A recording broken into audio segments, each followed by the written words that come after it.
Thank you for waiting. It's okay. We actually used the time to help Dane's— That's very considerate of you. Now, I trust you share my curiosity about Rarier's past, and you seem fairly familiar with Mr. Dainsleif already. We spoke at some length after the meeting. He was the one who suggested I should invite you to join this operation. He feels confident that these secrets will be safe with you. Dane has a lot of faith in us, that's for sure. Likewise. I appreciate that you got right on board without interrogating me about why I invited you. It shows that you trust me to explain everything in due course. That's because we know what you're capable of. We appreciate you too, Nefer. You might have been forced to help in the beginning, but this time, it was your choice. That's one way to put it. Another is this, that once a decision's been made, it's set in stone. After that, my only goal is to see it through. Alright, so here's how it is. I'm going to access Rarier's thoughts again using my confidential method. Now, I'm sure you've seen things like this before on your travels, so you're surely well aware of how dangerous it can be. The reason I've gathered you all here is to ensure my safety during the proceedings. I plan for us to enter the fragment of his consciousness together, and once inside, I will focus on searching for information. Think of this as a diving expedition into someone's brain. If I'm the diver, you are my safety equipment, tasked with keeping me alive while I'm under the surface.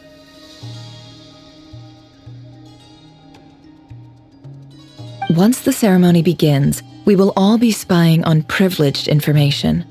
But in the interests of safety, you must remain absolutely silent at all times. We will discuss our observations after the ceremony has concluded.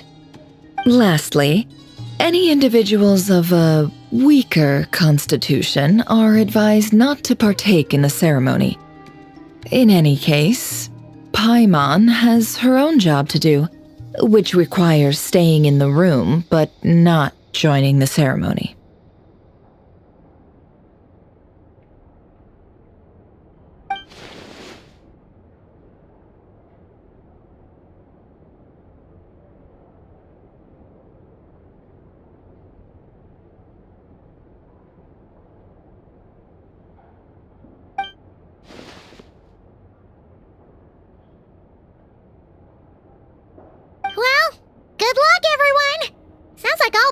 can do is cry. There's a little more to it than that. I was being serious when I said you have a job to do. While the rest of us are inside Rarir's mind, it's imperative that we have a team member on the outside. In the event that something goes wrong, you will be our first responder. I don't anticipate any issues, but the extra level of safety will be greatly appreciated. I second that. This is a dangerous operation here, and you're our whole rescue team. That's pretty much the most important job in the crew. So, Paimon's like the lifeguard? Yeah, that makes sense. Alright, got it.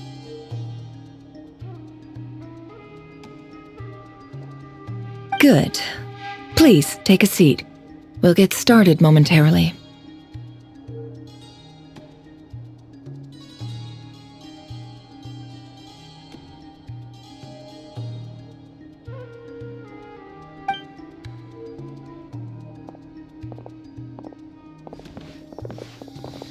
So, did Mr. Dainsliff tell you anything else?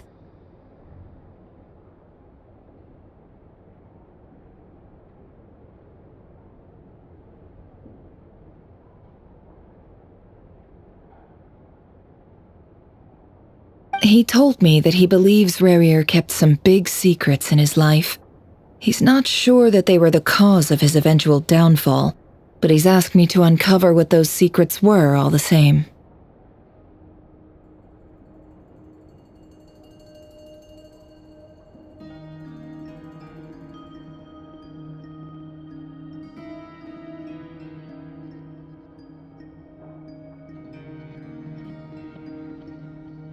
But surely you're not planning to go through with this, no matter the cost. If you think that, you'd be overestimating me. I'm a businesswoman, not a mercenary.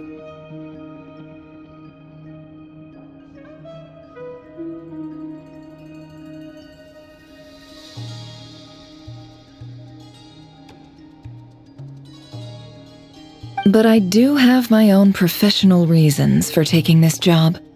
You think I'd turn down the opportunity to get a first-hand glimpse into Conrian history? No chance.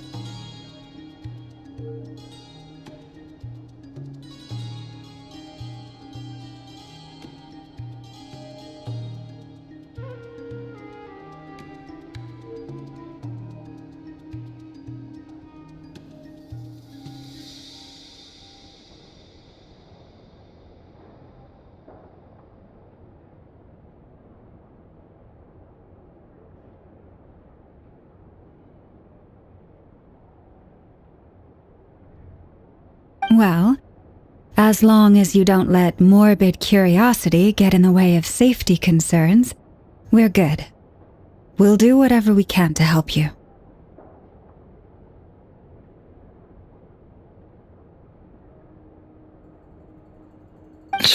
You're such a killjoy.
All right, I'm good to go.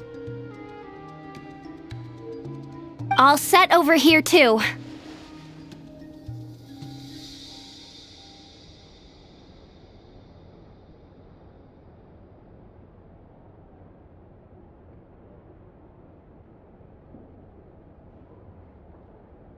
Promise, Paimon, you'll be Wonderful!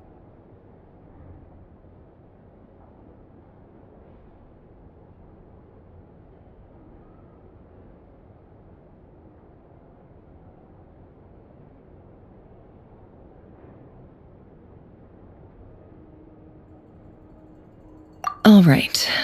Let your whole body relax. We're about to begin.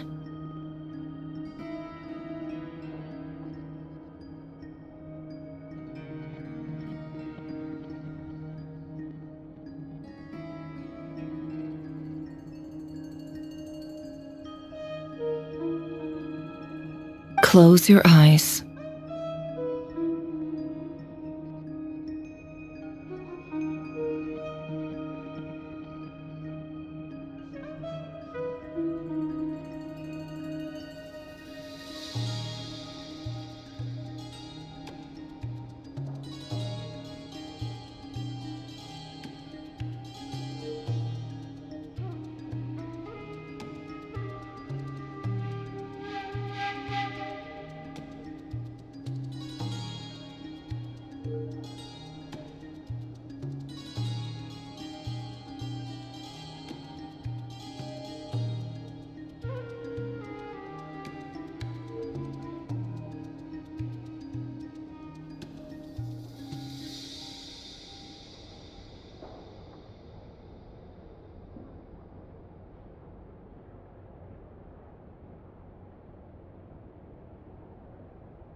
Phew.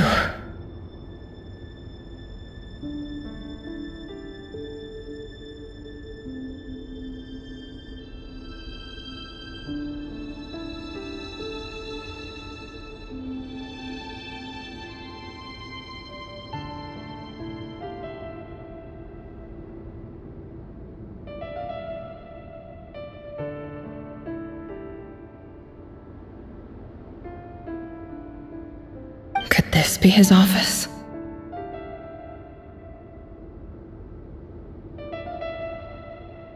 Pretty standard setup. Bookshelves, paperwork, files.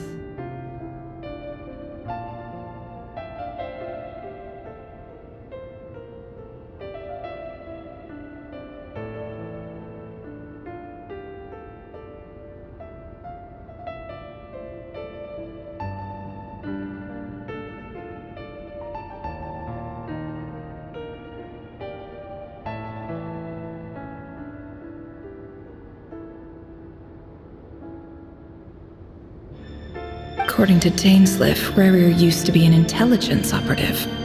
Chances are there's plenty of top secret intel stashed away in this room.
Is this where you keep your secrets, Rarier? Can't say I'm not looking forward to this.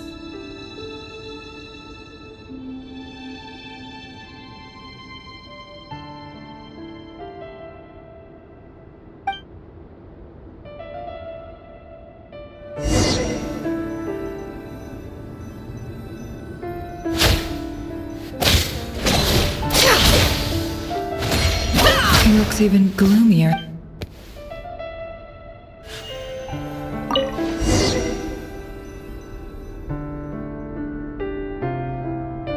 Today's files are in. Time to wade through them just like...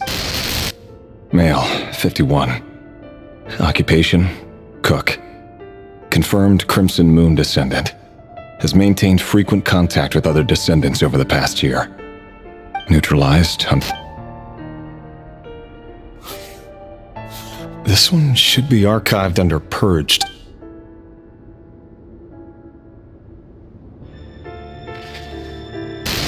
Female, 23. Occupation, office clerk.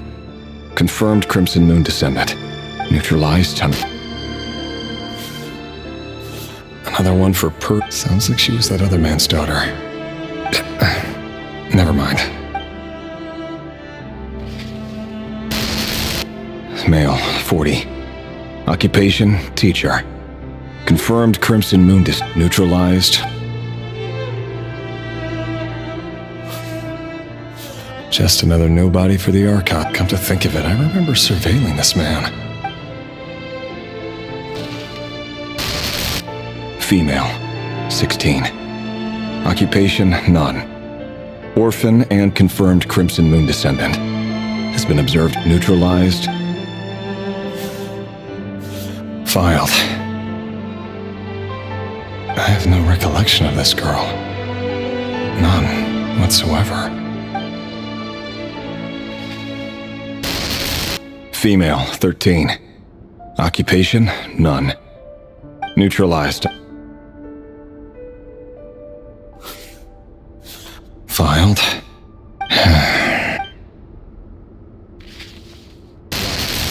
Male, 11. Occupation, none. Orphan and confirmed Crimson Moon descendant. Neutralized and...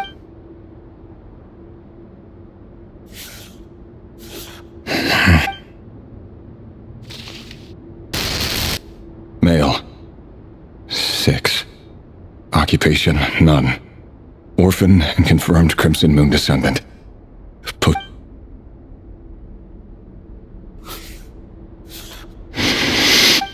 It's funny, isn't it? Your job is becoming both harder and easier at the same time, depending on how you look at it. Sooner or later, the Crimson Moon descendants will be completely wiped out. But as their numbers dwindle, they become harder and harder to track down. That's not how it is. Fortunately, however, most of the able-bodied adults have already been taken care of. The remaining weaklings will be increasingly easy to deal with. No! No. My job is to ensure the survival of the Eclipse Dynasty. And the only way to do that is by eliminating any and all potential threats. It's a perfectly legitimate line of work. Every single one of my colleagues can attest to my fairness. And if my friends were aware of the facts, I know they'd back me up too. Assuming, of course, that they were aware of all the facts.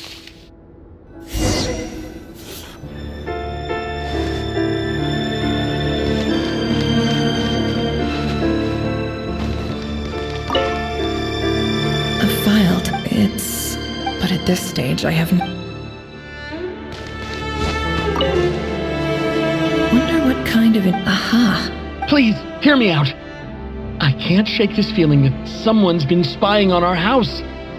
No, I saw someone dressed in all black. It was a couple of days back. There's a note in the margin.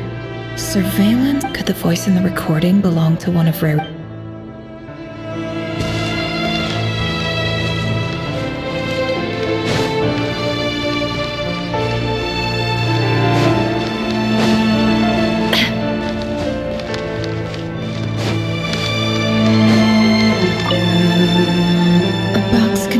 ready for...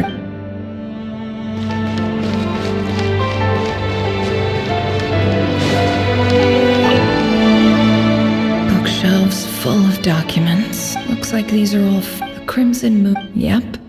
Light.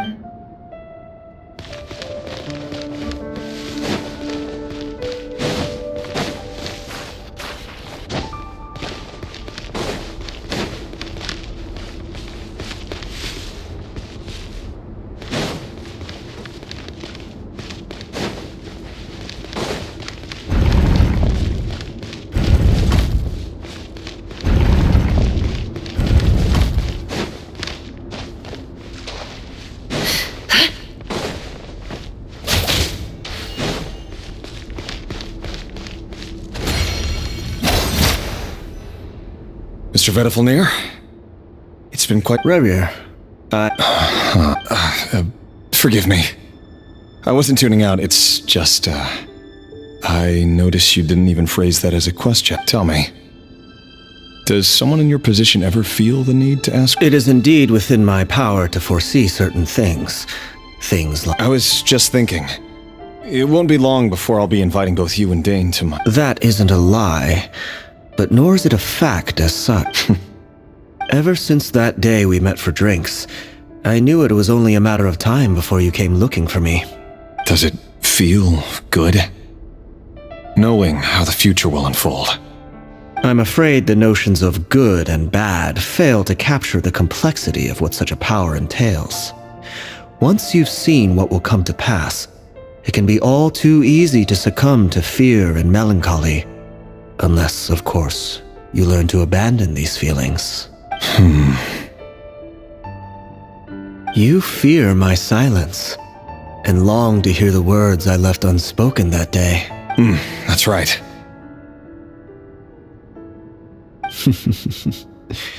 You must have noticed my reluctance to broach the subject, and the reason is simple.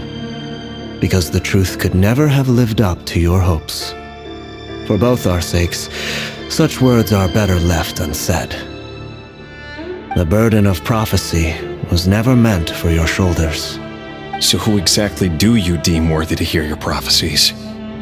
None but our exalted king? Or rather, our king as he once was. You're closer to his majesty than I am. You must know better than anyone how much he's changed. You say that as though it is to my benefit. Yet precisely because of that, I dare not speak rashly. A king can turn out to be the most virtuous of rulers, or a tyrant more terrible than the most vicious of dragons. You are so wise and far-sighted, yet still you would have me live in fear of the unknown. You make a fair point. Especially given my silence alone was all it took to send you spiraling downwards. Very well then. Let me offer you some advice. And I say this not as a prophet or a visionary, but simply as the brother of your friend. For many reasons, there is very little chance of your marriage ending in happiness. If happiness is what you seek, you should find another fiancé. Hold on. There's that same black fog again. Could this memory be... Wait. Hear me out. This time we finally got a clear look at his face and learned his true identity. His name is Restream, and he claims to be one of the king's guards. What did you say? A cruel irony, isn't it? The man you're set to marry leads a double life as a brutal executioner. Why are you telling me all of this now? Simple. It's because I want you to kill him. You are the only person he would never suspect. No, absolutely not. I would never dream of doing such a despicable thing. So you'll just stand by and watch him slaughter us to the last? Do not forget that the blood of the Crimson Moon flows in your veins too. The blood of the Crimson Moon? What does that matter now? The dynasty has long been dead and gone. You think that alone is reason enough for me to throw away everything I have? Why wouldn't it be? You two were once a child of the Crimson Moon, just like me. Don't tell me you've never felt so much as a flicker of fury for the way we were trampled into the dust. As long as you promise to abandon this pipe dream of restoring your dynasty, I can try to persuade him. Or have him persuade the Vinster King. Persuade the Vinster King?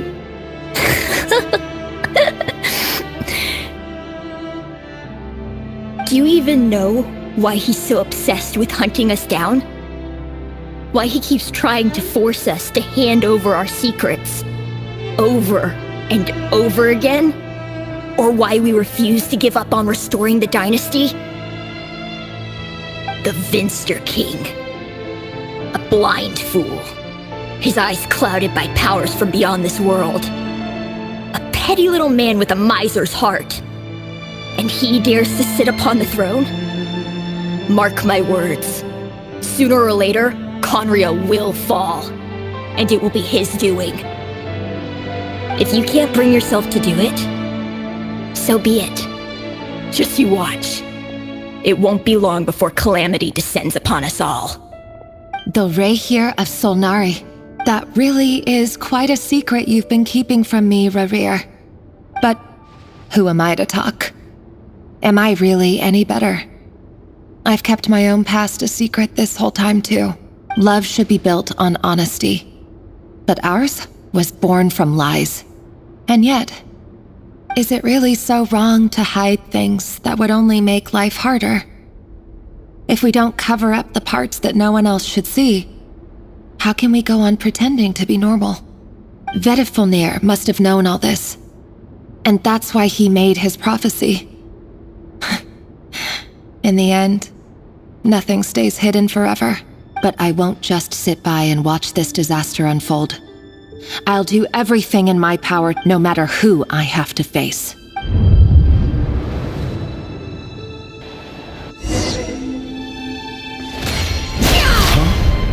Was that Rerir who just walked past the window? Doesn't it give you the chills that he still takes the same road to work every day? As if nothing ever happened. Those people at the deli. Enough already. They're clearly pretty taken by their own disguises, so just smile and play along.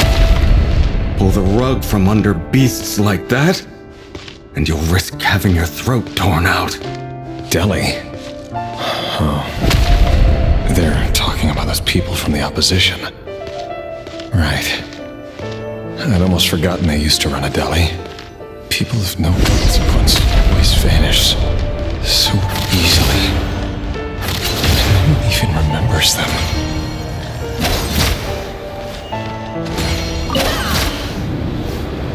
But surely you can see he's not the man he pretends to be!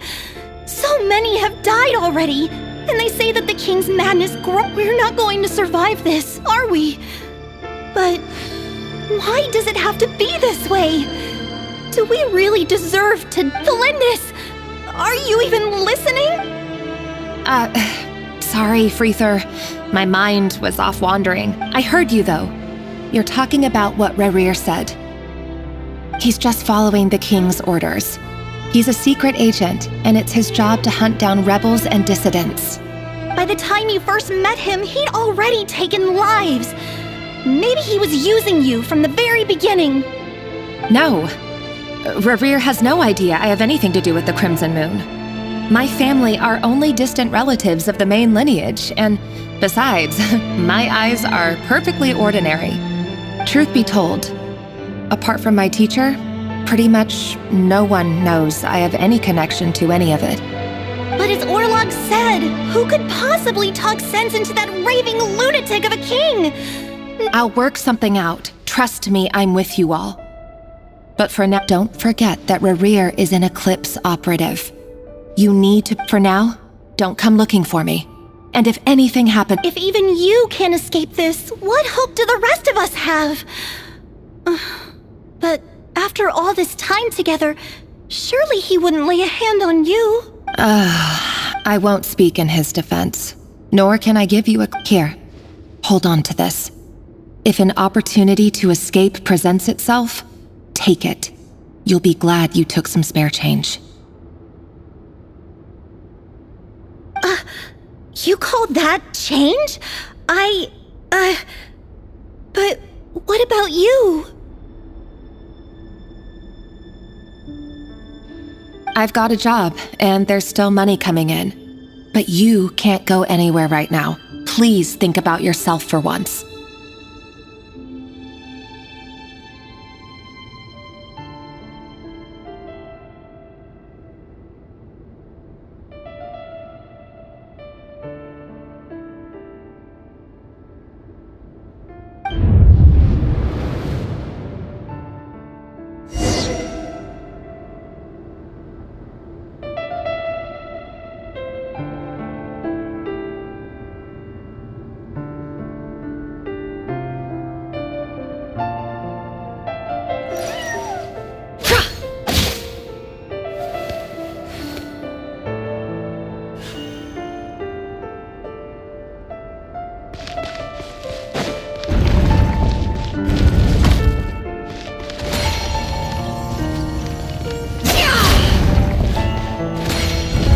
Another day, another round of assassination training. Training ground is just beyond this hidden passageway. When you see a person, you wouldn't get color in their blood. Why would it? Aren't we all just walking blood bags? Everyone was accustomed to hunting down others like prey. Make sure you have a firm grip on the handle. Then choose your angle well. Keep your movements light and brisk. The prey won't sense a thing. I'll bet no one's ever died a quiet death at your hands. I work clean. No traces.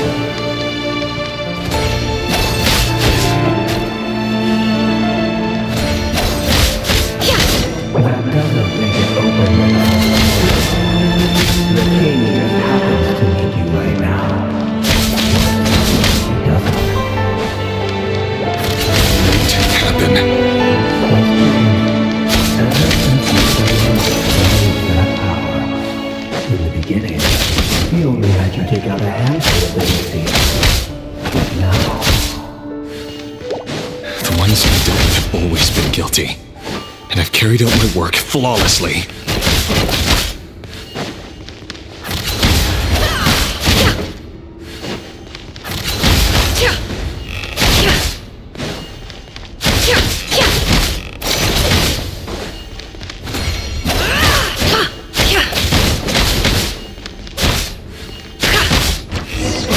you know right from your proposal, don't you? Was it because you didn't trust me, or something else?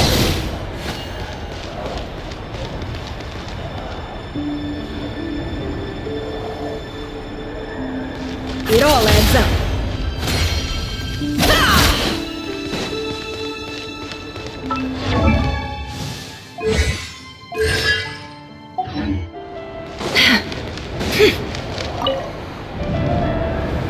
Delindis, do you still remember Orlog? Orlog. The boy who was pretending to sell flowers. Yes, we did. What about him? He was arrested 2 days ago. I just don't get it! After everything he's done, why do you still stand by him? Or does it mean nothing to you that people keep dying? No, that's not... I need to go now, Delindis. They're looking for us. If you ever need a place to hide.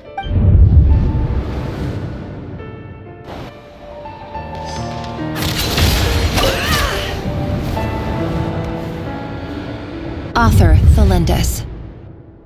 Over the course of this week, the research object was subjected to interference for a total of 47 hours for experimental purposes. The results are as follows.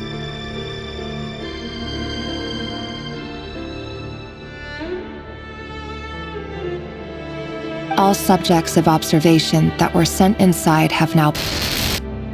The situation within is proving more problematic than anticipated.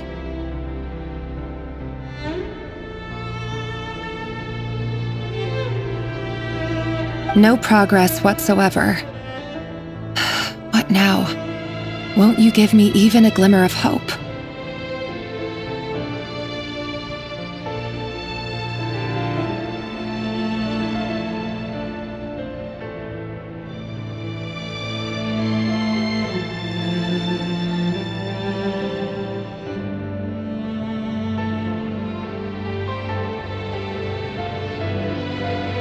Things are getting worse by the day.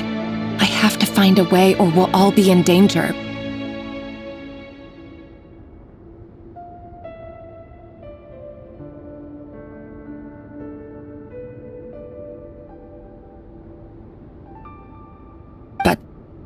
But I...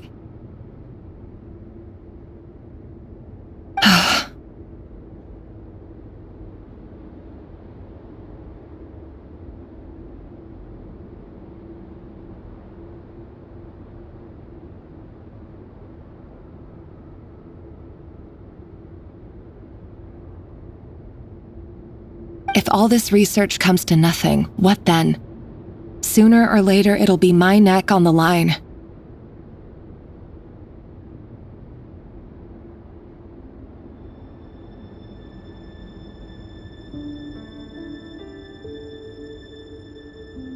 But could he really bring himself to kill me?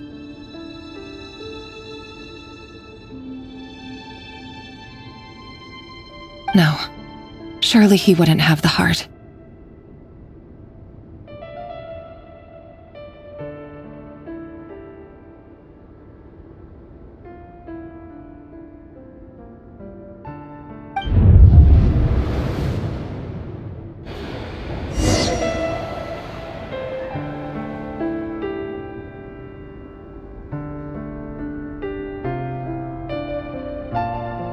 Why does Ashru sit up on the counter? To welcome our clients, of course. A kitty's gotta earn his kibble somehow.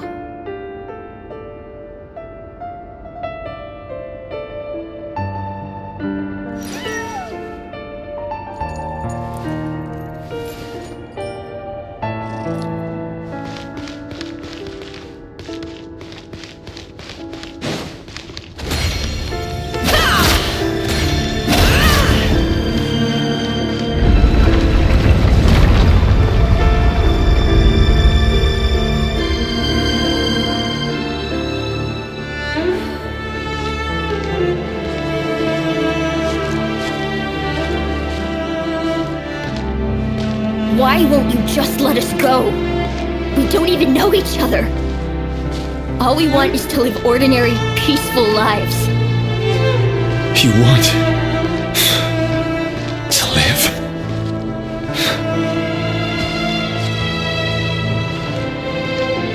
Yes. I just want to go on living. Is that really such an unforgivable crime?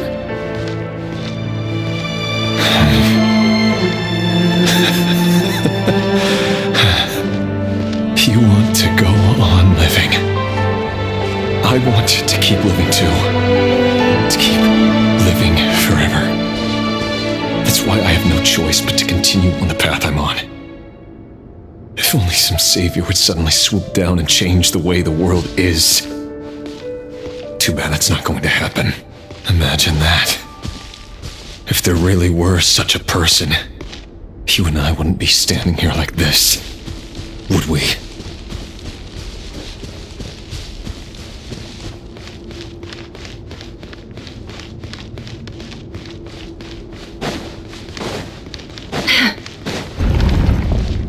No more lies.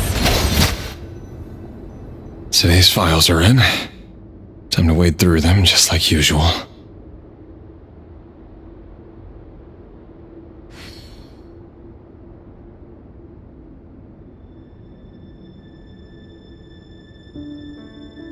No, I don't get tired of it.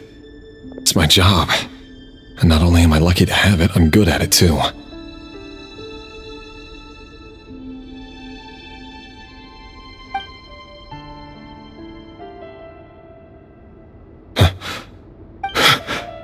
Lindis?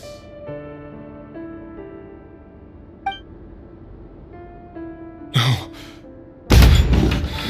No! No! Why? But you bear no mark of the Crimson Moon! How could you possibly have anything to do with them? It cannot... A diluted bloodline. Carefully concealed. What a fool I've been. Numbing myself with talk of justice. Even in... Irminsul. Finster King!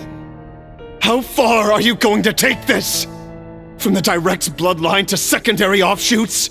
And then what? Today it's the descendants of the Crimson Moon. Who will it be tomorrow? Will you not rest until everyone down here? No. This cannot go on. This is where it ends.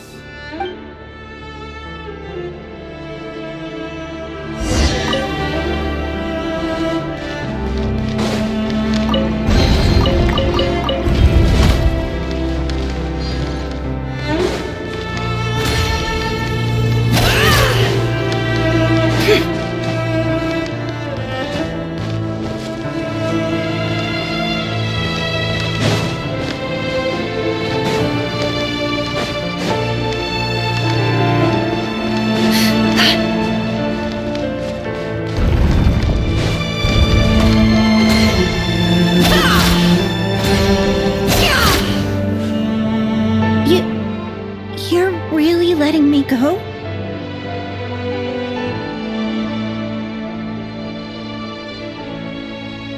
I am. As long as you can guarantee that no one will find you.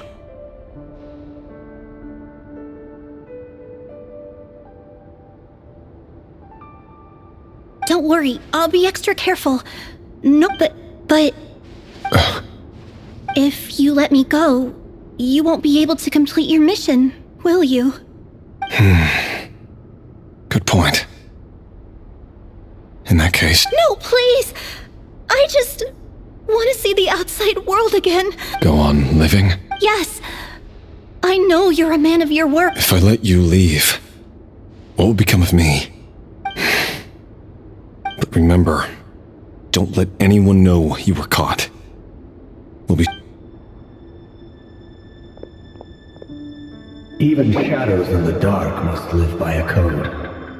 But you can't save everyone. You've been whispering in my ear for days now, Vedifilnir.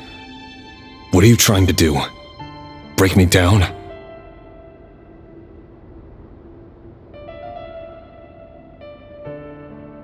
I only say this because you long for an answer to your problems. Let her go, Rerir, or you risk losing everything. I will not abandon Thelindis.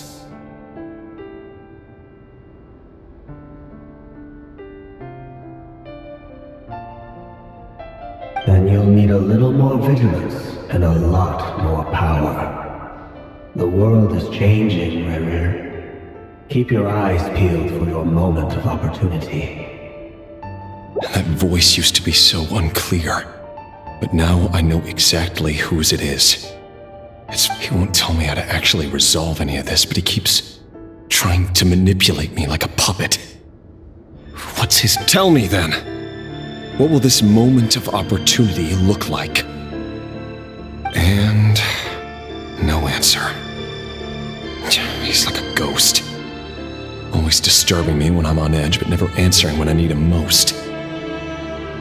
So, the Eclipse Dynasty was purging, well, massacring the descendants of the Crimson Moon. And it seems like it was all connected to the Vinster King's research.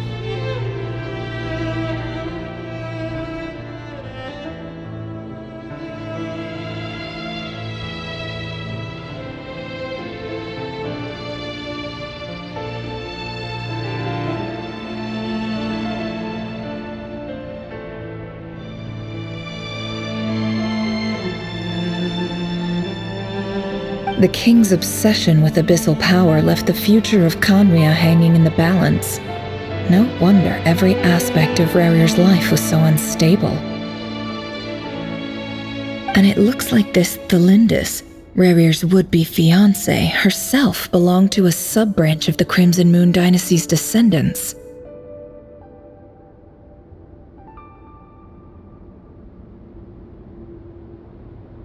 It almost defies belief that a couple like them could hide the truth from each other for so long. If the Vinster King hadn't intervened in such a drastic way, they might have gone on deceiving each other for the rest of their lives.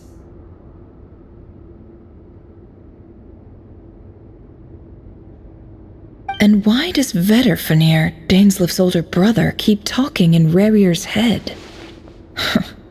This guy kept more secrets than I ever imagined.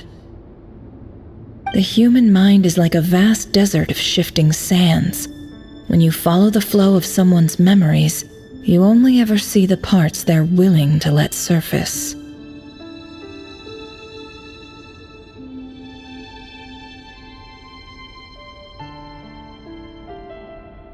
Time for something a bit more creative.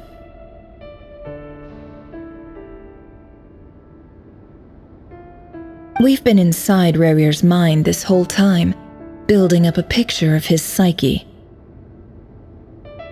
There's already enough clues on the board to start reading between the lines and mapping out the rest. Now, we can finally begin to put the pieces together. Sure, it'll only be a reconstruction. Once we've built up a cognitive profile, we just need to cross-check the logic behind his actions.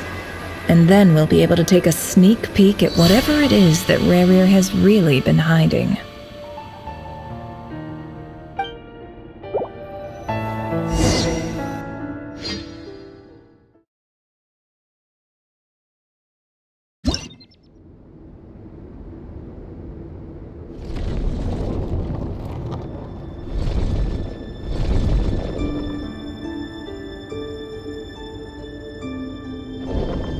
Rerir, are you there?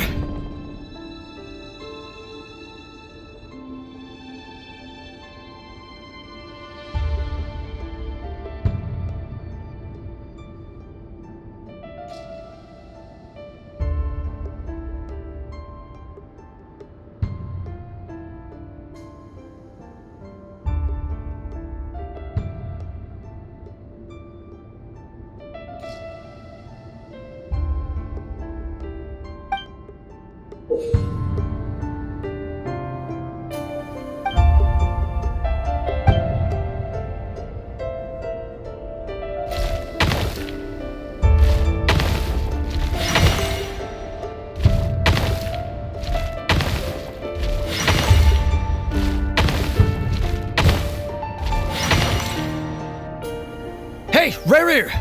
Come out, it's urgent! Dane? What's wrong? Quick, come with me. I'll explain everything once we've met up with the others. Okay. I'll come. But the Lindis... All right then, but make it... I've never seen Dane so worked up before. Whenever this...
Well, this is a nice change, meeting you all at this hour.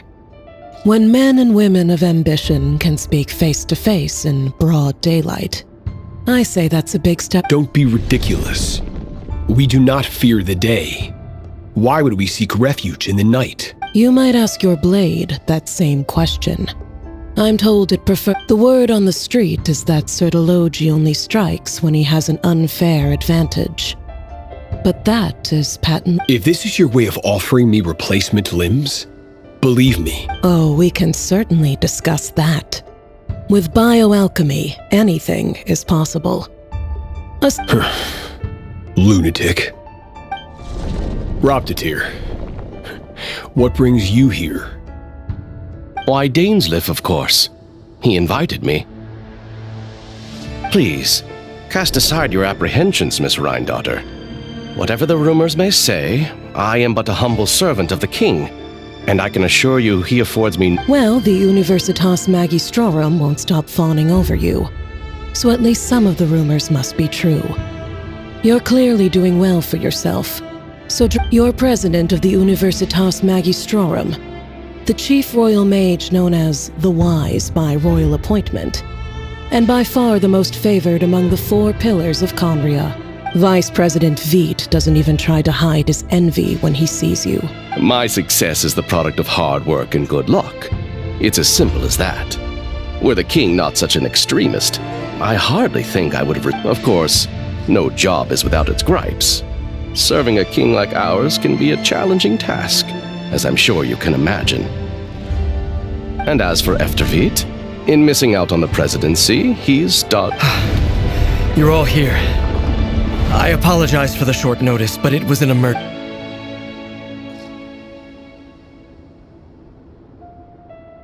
You must be Rarir. Mr. Sertologi. Yes, I handled your case file during your sentencing. Nothing personal, of course. You're clearly a person of substance if you've been invited here. But Dainsleif, you'd better have a very good reason for convening this little gathering. It's my brother, Vedalfenir. After he spoke at the court this morning, the king was so infuriated by his words that he had him blinded in both eyes and thrown in prison. Vedalfenir in prison? Strange. I thought the king trusted him and Roptatir more than anyone else in the world. Does this mean the king's circle of trust just got even smaller? It has nothing to do with trust. It's about what the king wants, which is as clear as day to anyone paying attention. I simply appease him, because it's in the best interests of the Universitas Magistrorum. And also because you're slimy. Vedalfenir, perhaps less so. But still, a visionless visionary? It rather inclines me to think that qualifications are not what get you ahead in Conria. Do you honestly think this is an important discussion to be having right now? Dane, what are you planning to do? Rescue Vedalfenir, I assume. Correct. It will mean storming the palace by force. Tonight. That's far too dangerous. And don't forget, Dainsleif, you're captain of the Royal Guard. You swore an oath to the throne. You've been planning this for a while. I have no desire to commit treason. But whatever critique the king may have of Vedalfenir, disfiguring your most loyal subject for putting the best interests of his court and nation first, this is not the conduct of a— My blade will So, Vedalfenir's prophecy enraged the king.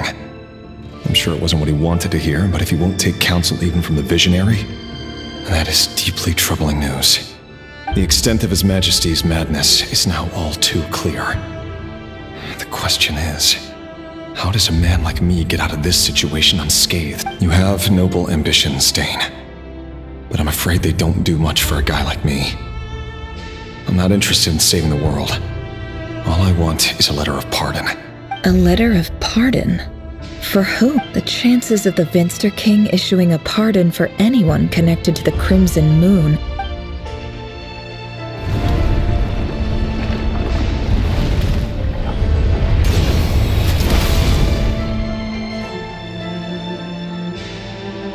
This black fog over the board must have some connection to another mystery.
Author Thelindis, over the course of this week, research dating back to the Crimson Moon Dynasty has established 2 points regarding moon marrow.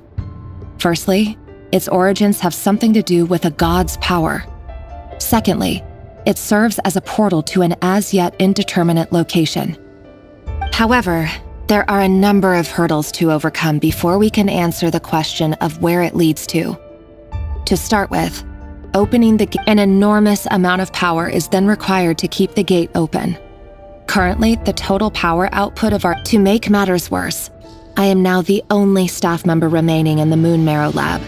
The Universitas Magistrorum recently decided to move most of its personnel into abyssal energy research, which has stymied all Crimson Moon-related projects. This is not a wise move. I have always maintained that placing all our hopes in a single source of power is risky. I apologize if this comes across as disrespectful. But as a Moon Marrow researcher, I desperately want to see the world. If we really made it there one day, what would we find? And how would we go about taming the unknown?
This is for you.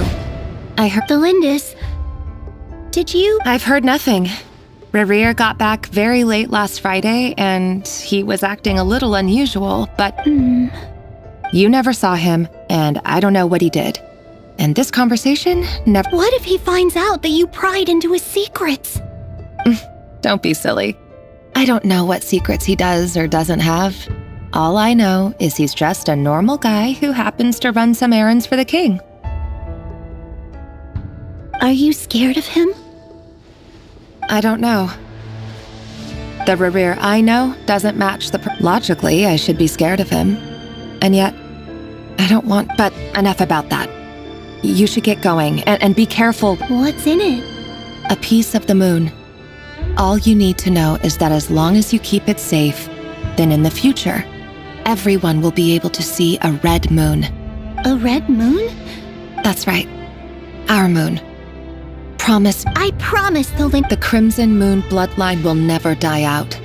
Its light, the color of blood, will become like a fire that no matter how long it.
Hurry, everyone, and stick to the plan. Sir Dainsleif, what are you?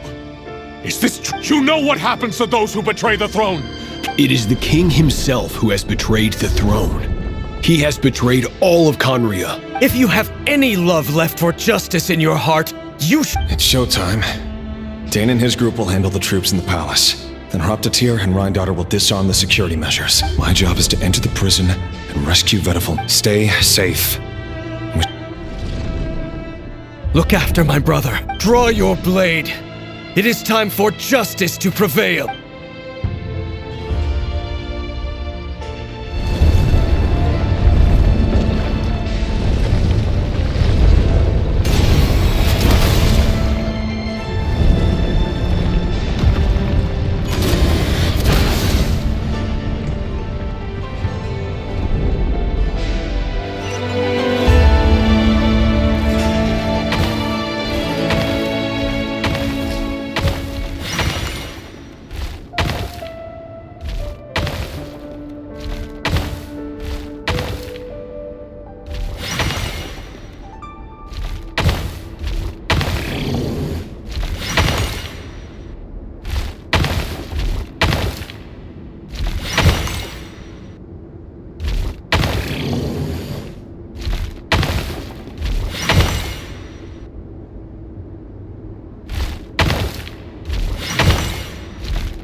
Smell as a found you. Hello. Surprised? Oh, wait. I guess I certainly felt some surprise in the moment when I was blinded. Surprise at the king's sheer ignorance. Surprise at just how unfairly... I'm curious. It wasn't a prophecy. It was a word of warning. Someone... The king has forsaken all reason in pursuit of his obsessions. I simply told him that if he continues on... But he didn't listen. Worse still, he stabbed you in both eyes and locked you away. Dane asked for my help. The court is in complete chaos now, but I'm sure... Everything is transpiring as I foresaw. Yet I am powerless to change it.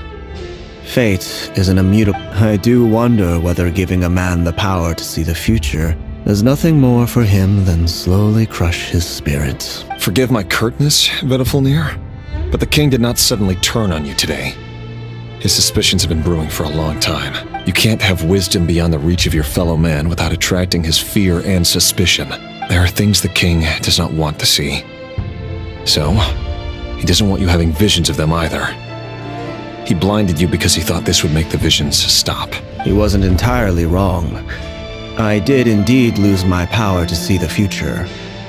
Right up until... Until what? Just now. Well, tonight could go a lot of different ways. 5 of us banded together to storm the palace, also we could rescue you. This will go down as the most... I sense hatred in you. But also hope.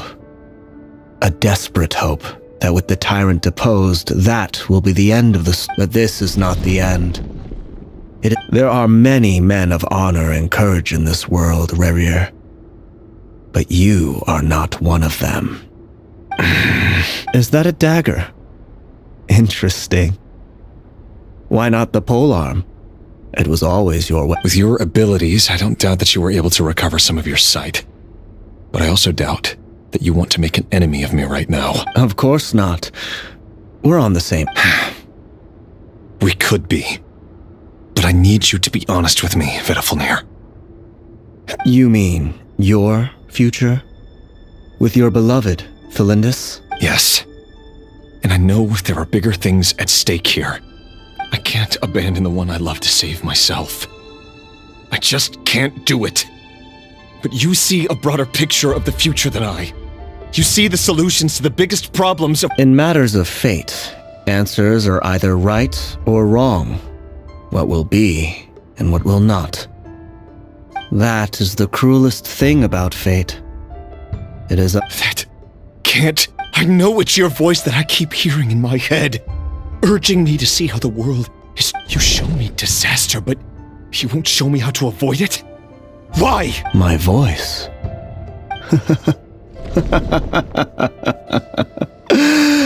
So, you hear it too?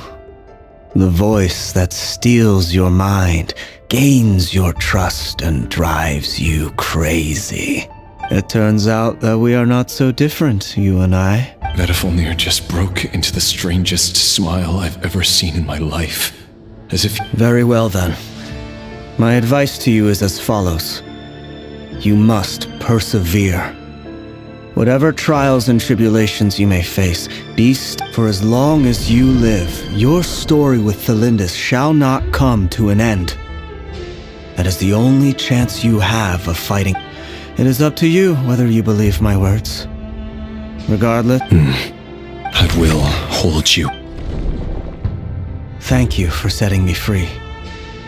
In return, I will tell you one— Just then, a strange wave of energy rippled through the city. If I were you, I would head to the Universitas Magistrorum. The Universitas?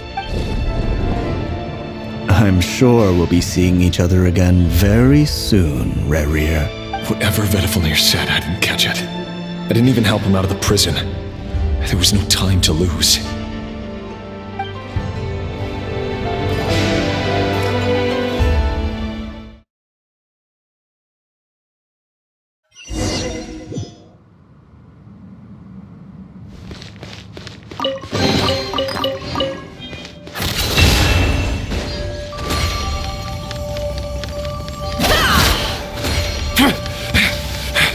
Monsters? Is this Rhindaughter's doing? The Universitas Magistrorum. Out of my way! Can't hide the truth. It all adds up. The Universitas. That reminds— Allegedly, the king installed secret mechanisms in the palace and around the city.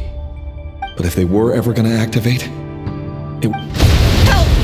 Help! Hold on! Don't let them anywhere near you! Save me! I can't! That sounded like an What other means does the king have at his disposal? They must run on power, and given it's a major center of abyss research, anyone over at the Universitas will be in grave danger.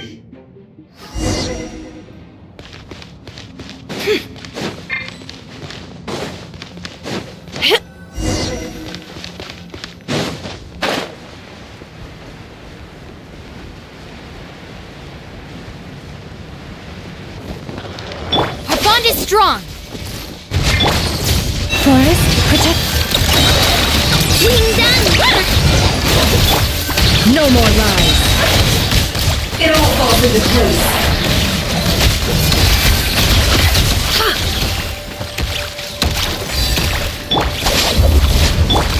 Leave this place. Look, right? Seek within. It all adds up.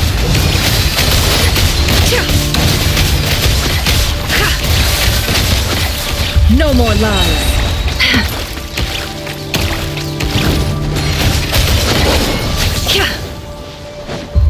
Stand with me. Out of my way. You poor lost. Lash attack. It all adds up.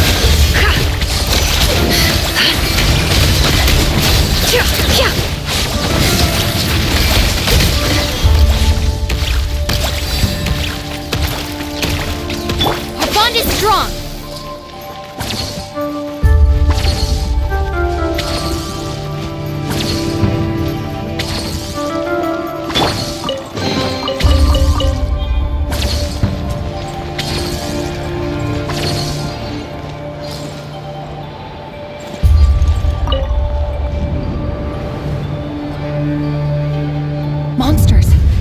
university. Oh no, it's no use. The table won't hold out much longer. Of course. All the lab equipment was upgraded after the I'm done for. Is anyone there? Ah! Stay back, please.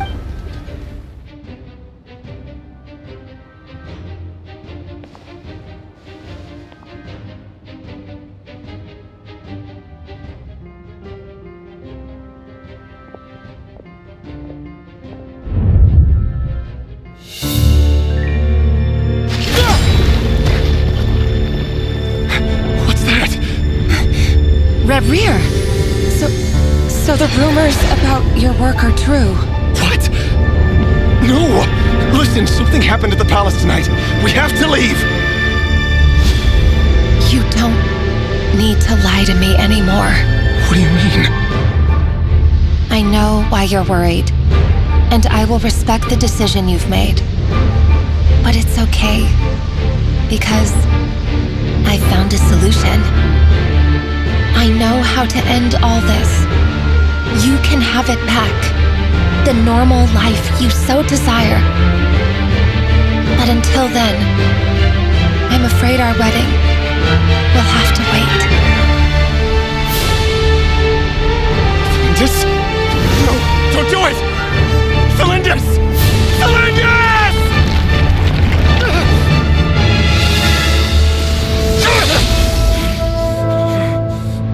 I told you, Rerier. Let her go. You will find someone better. No! No, I won't do it! I have to save her! By what means exactly? A lowly pawn. You lack the power and the strength of will. Do you know a way? Tell me! Come to the palace. Join us.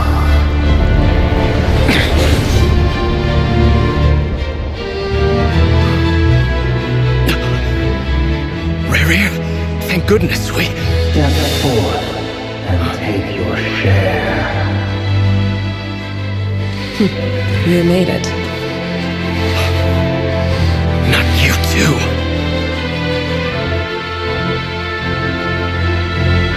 Hatred or grief, despair, desire. We all have our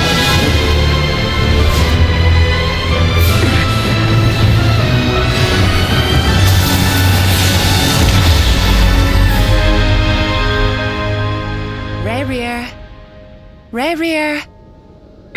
Felindis? Were you daydreaming?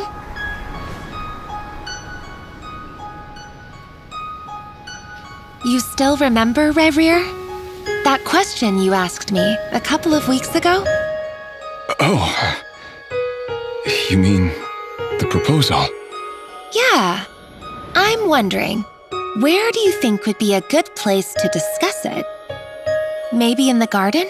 Or were you thinking a fancy restaurant? It's your choice.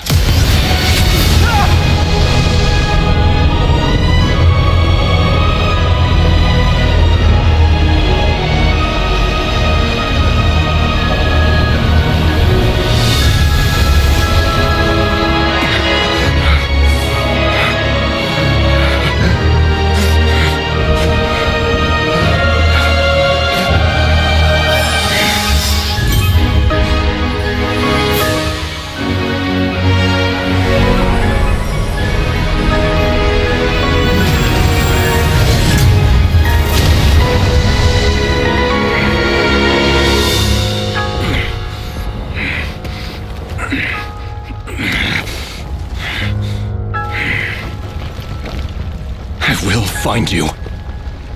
And then, you can give me your answer.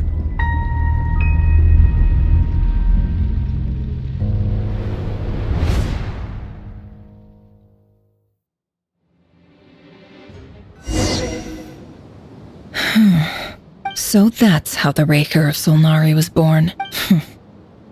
A monster created by circumstance is a monster all the same. Viewing other people's thoughts for too long can get uncomfortable. In a nutshell, the story of Conria is what happens when the truth falls by the wayside. Everyone tells little white lies, and before long, you ever hear... His past is filled with sorrow, but the tale of any fallen civilization is one of endless tragedy.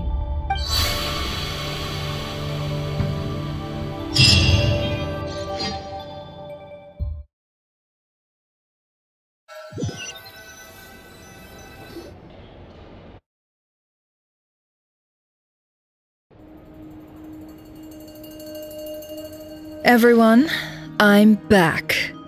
Can I get a standing ovation? Never! How are you holding up? Feeling She's fine. Yes, you will have seen the events of Rarir's life through my thoughts. It's now clear that he is just a regular nobody, driven by personal tragedy, as he said himself. I mostly agree. There's only so much we can know about him from his memories alone, but they did give us a clear glimpse into his life in Conria.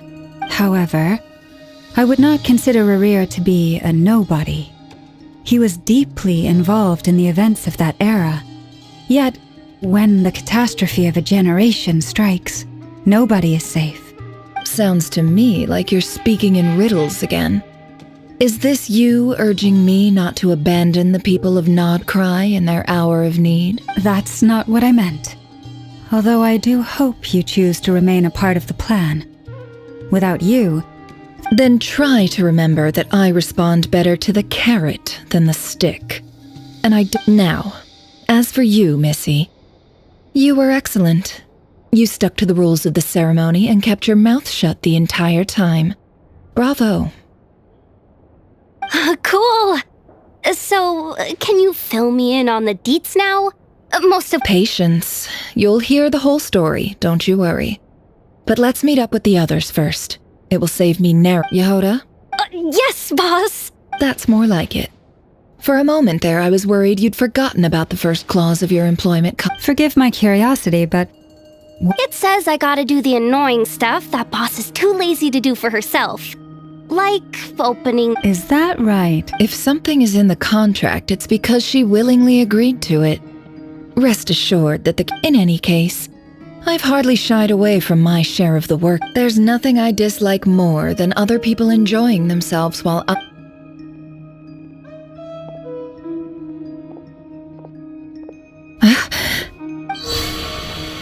no.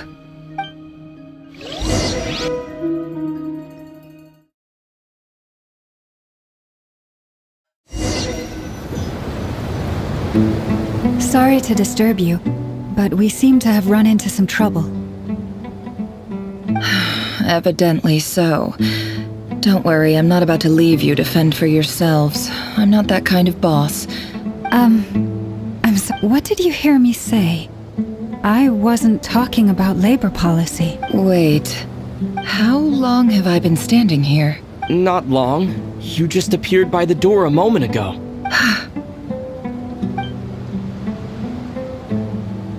Boss, what's wrong?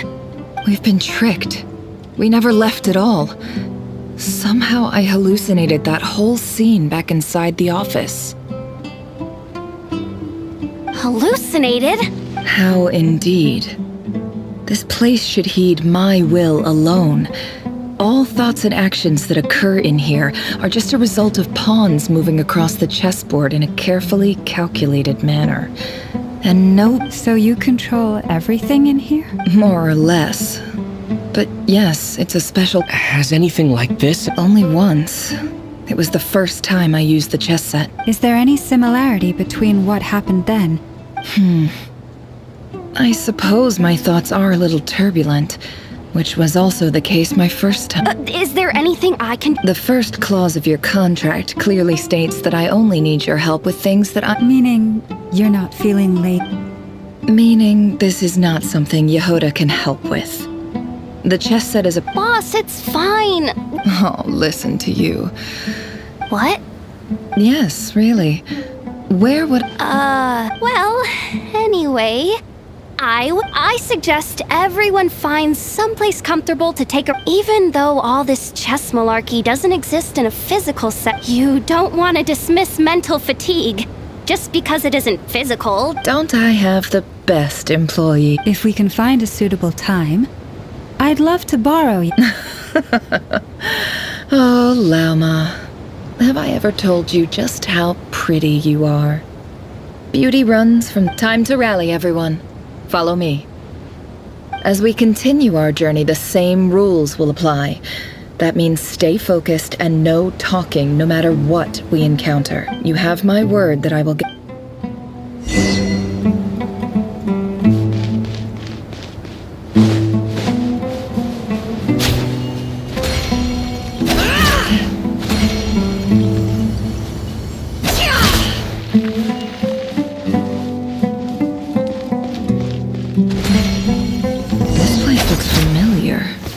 That's not a good sign. There's someone up ahead. I wasn't expecting visitors at this hour. Wait, is that? Oh, it's... There you are! Sinue's been looking for you all day. Oh yeah? What were you doing just now, Uncle Retinue? Hiding away some more loose change? What do you mean loose change? Oh, come on, I'm too old for this.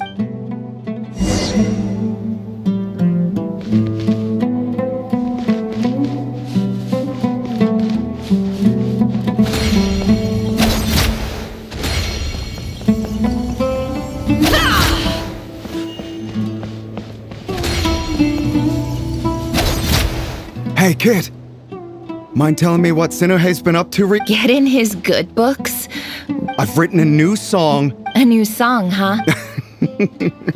Well, there's plenty of time and I'm not going anywhere.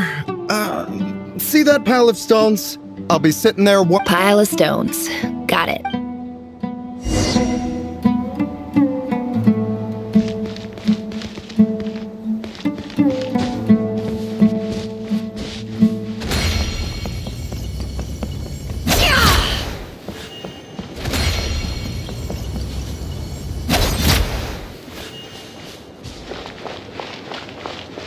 Hi, Dad.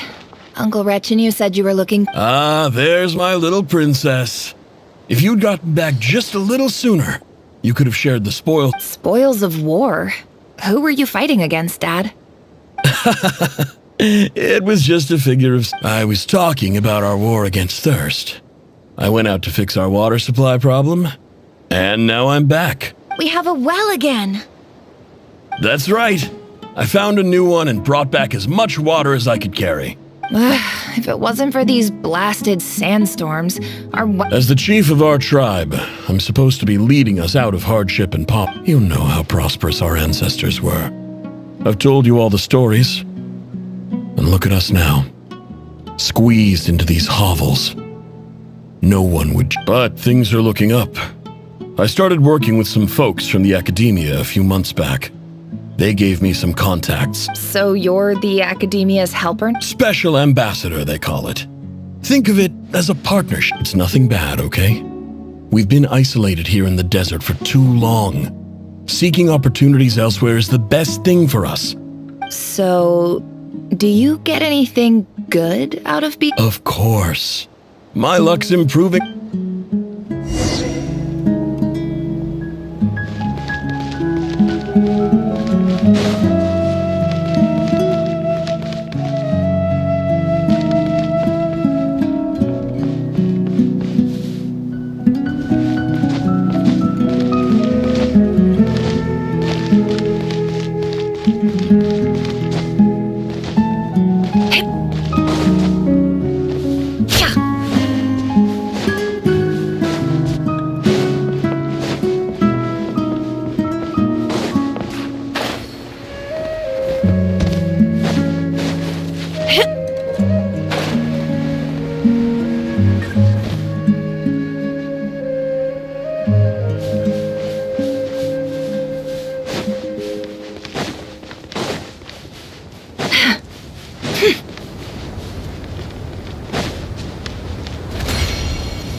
That's our well, and you know it.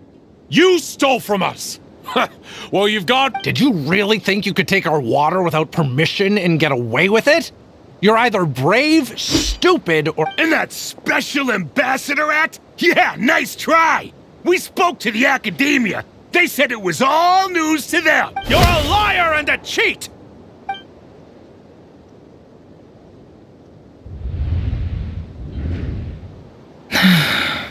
I heard Yehuda gasp, but I don't blame her.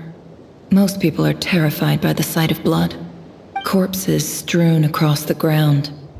The wounds are clearly from scimitars and daggers. The desert... There's a handwritten note on the ground. Halil, this is Sinuhe, chief of the Shimti tribe. Surely you remember me. I was the one who helped you and your colleagues avoid... This is my second time writing to you. I assume my last letter must have gotten lost in the mail, as I didn't receive a reply. I'm writing to you because I need some help. That sandstorm the other day completely blocked up our well, forcing me to look for another water source in Iab and Unut territory. It was a matter of praise the gods.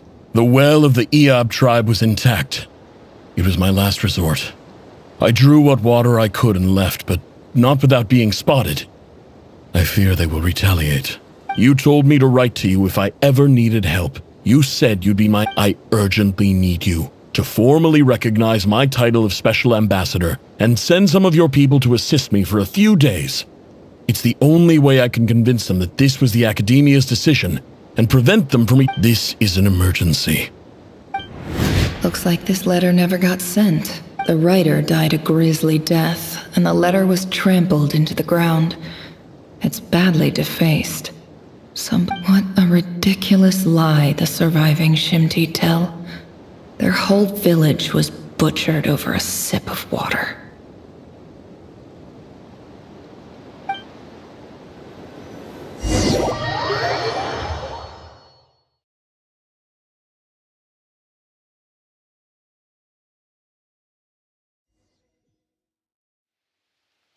Officer, welcome. Welcome to our humble village. I thought you would at least have the courtesy to provide some respectable libations. This is the finest wine our village has to offer. I promise.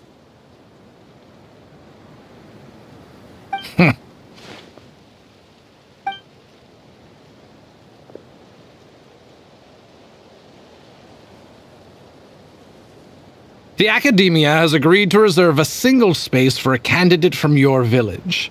But I remain skeptical of this entire endeavor.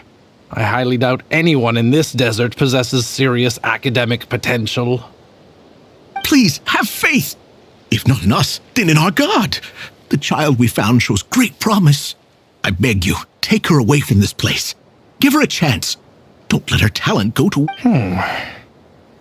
I don't recognize her. She showed up here a few days ago and we took her in. She's a really bright kid. Please help. I'm begging you. So, where are you from? Nowhere special. Just a sand dune.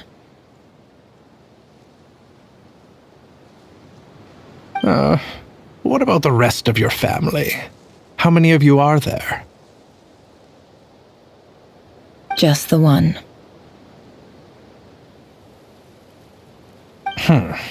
Correct. So, no brothers, no... Any who have slept on a bed of sand, I call my brothers and my sisters. All right. Get over here. Sign your name on the form.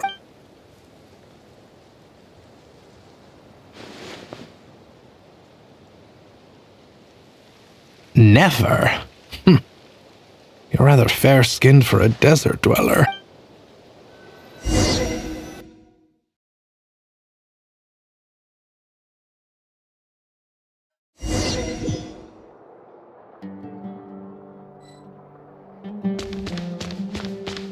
can't hide the truth.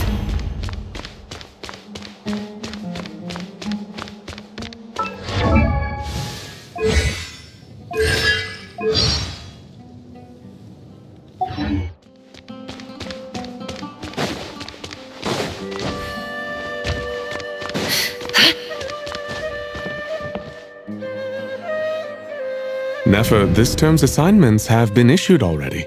Please read through the materials thoroughly, conduct your own additional— Yes, Professor, I'm aware. I just had a couple more questions I wanted to get— Oh? Please, ask away. Well, I saw the other students' problem sheets, and I couldn't help but notice that my assignment is much easier than theirs. Do you really think I'm a weak student? A weak student? Goodness, no. Quite the opposite. You have a sharp mind.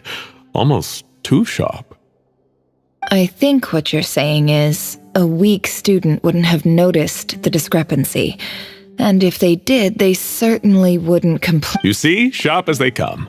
You see things the way they are. And I'm sure you know why they're like that. Because of where I come from. Because I'm sorry, Nefer. I don't like it any more than you do. It's just— Anyway, you said you had a couple of questions? What's the— I wanted to check. If someone sent me a letter to the academia, where do I go to collect it? Ah, your family wrote to you. Well, as long as they put your name on the envelope, someone should hand it right to you. Not exactly. It's not even a recent letter. I was just curious where the mail would end up if no one collects it. The House of Dana, I expect. I know there's a box for unclaimed mail somewhere in there, probably sitting on a shelf. Whatever you're looking for, that'd be the place to start. Okay, got it. Thank you, Professor. Oh, don't mention it. Honestly, I feel like I failed you. I'm supposed— Hey, don't. You're a great teacher. And you do your best for all your students. But the rules are the rules. You're not allowed to teach students like me. It's not just the academia either. The whole world bends over backwards for the successful and leaves the losers. Oh, my dear child. Don't tell me you've given up on life already. I haven't. I just think that if you want to make it in this world, you have to find a way to become.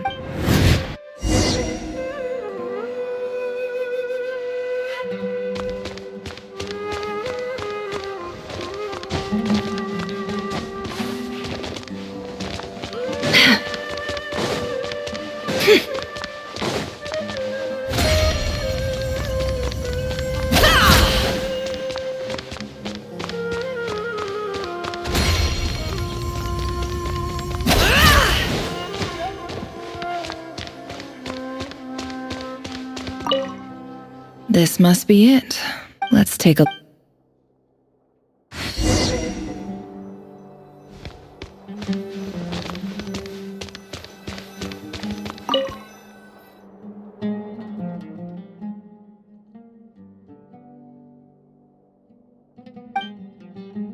A dilapidation survey. This one was never even...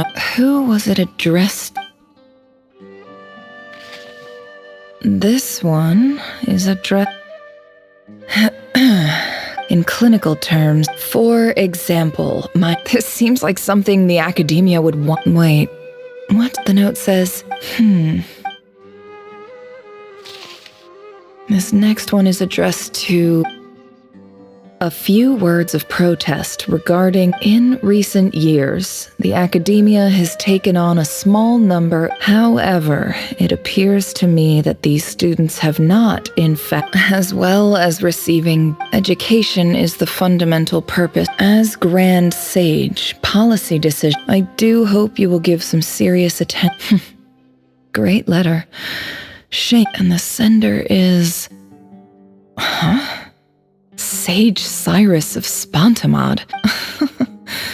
I didn't realize anyone else even knew how bad students like me. So this is where letters from the Sage of Spontamod end up? Nice one, Grand Sage. Whatever. This isn't what I'm not exactly holding out hope. I don't believe for 1 sec. Wait.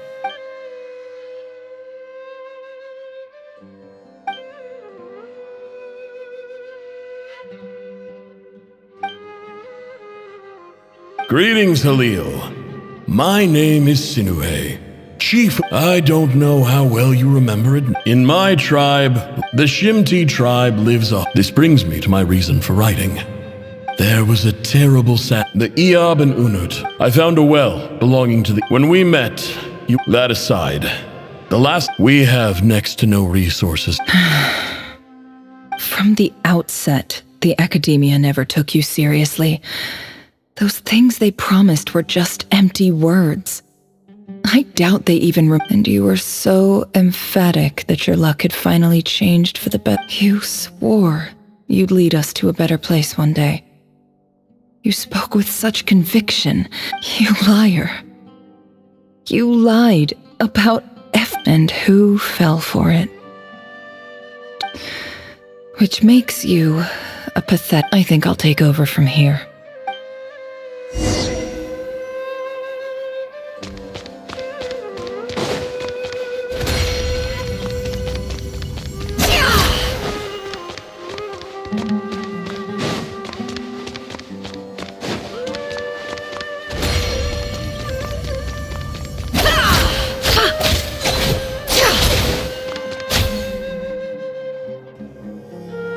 I just came to say goodbye. Thanks for everything you've done for me. Nefer? You... I'm quitting. Something's come up in my hometown. Huh? But this was a hard-won opportunity for you. It was. But it doesn't matter. I have more Oh, and I didn't want to overfill my bags, so I left some incense. What's wrong? I thought you liked incense. Although, I did read somewhere in the House of Dana that it has hallucinogenic effects. Isn't this the stuff you brought from your hometown? You're just letting me have it? Yeah, I lied. It's not rare at all. It's not worth much. But Nefer... All right.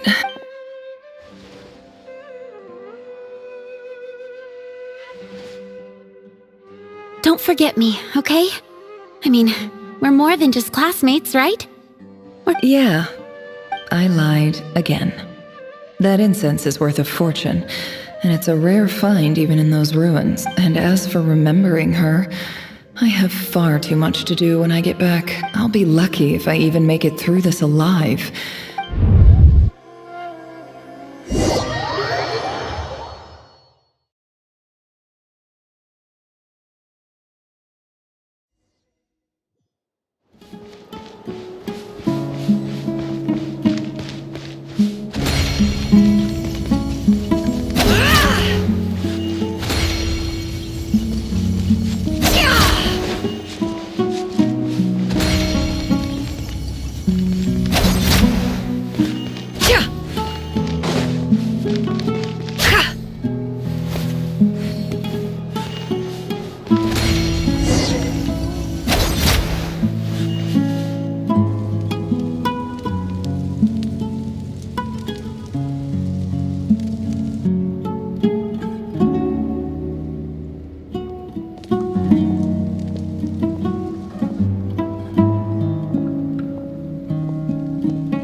It's a pleasure to meet you, Mr. Arif.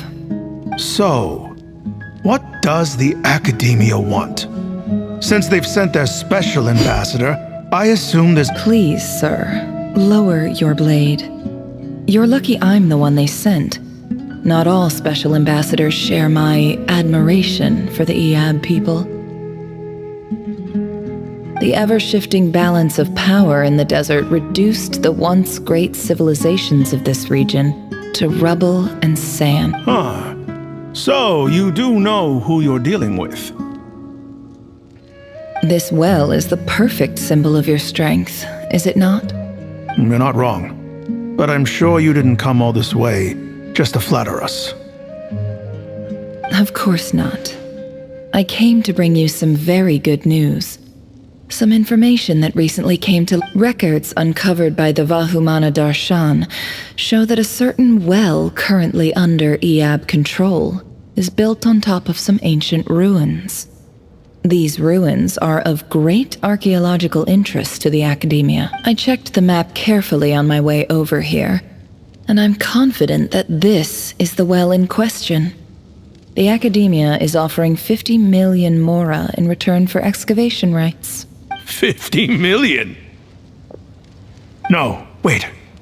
If these ruins are as important as you say, 50 million's a little low, don't you think? Don't get greedy, Eab. We know far more than you think. We know that you seized this well by force. Wasn't that the first step in your rise to power? To drive away the Unut and steal their water supply?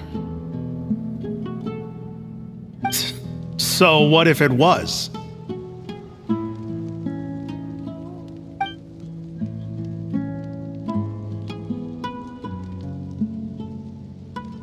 Don't worry. As unscrupulous as it was, it's something we're willing to overlook. The Academia is only interested in dealing with the de facto power holders in the region. I hope I am making myself— And I hope your words are the truth. If I find out the Academia is trying to play me, I'll hunt down every one of your people and make you watch as I cut their heads off one by one. I assure you, you see how I'm dressed, don't you? I appreciate that you've never been to the rainforest, but surely even you recognize an ambassador's attire when you see it. And what does a barbarian like you have to lose anyway? You really think the Sumeru Academia would bother to come all this way just to lie to you? We have more important things to worry about. All right, I take your point. The Academia is the highest authority in the land. I'm sure you're trustworthy people. In that case, we have a deal. We will sell you the excavation rights. I'd like to thank you, Ambassador. This is good news indeed. Excellent news. In fact, it calls for a celebration. Would you do us the honor? Gladly. I am partial to wine myself, and I trust you are, so let's indulge in a few drinks together. In celebration of this momentum.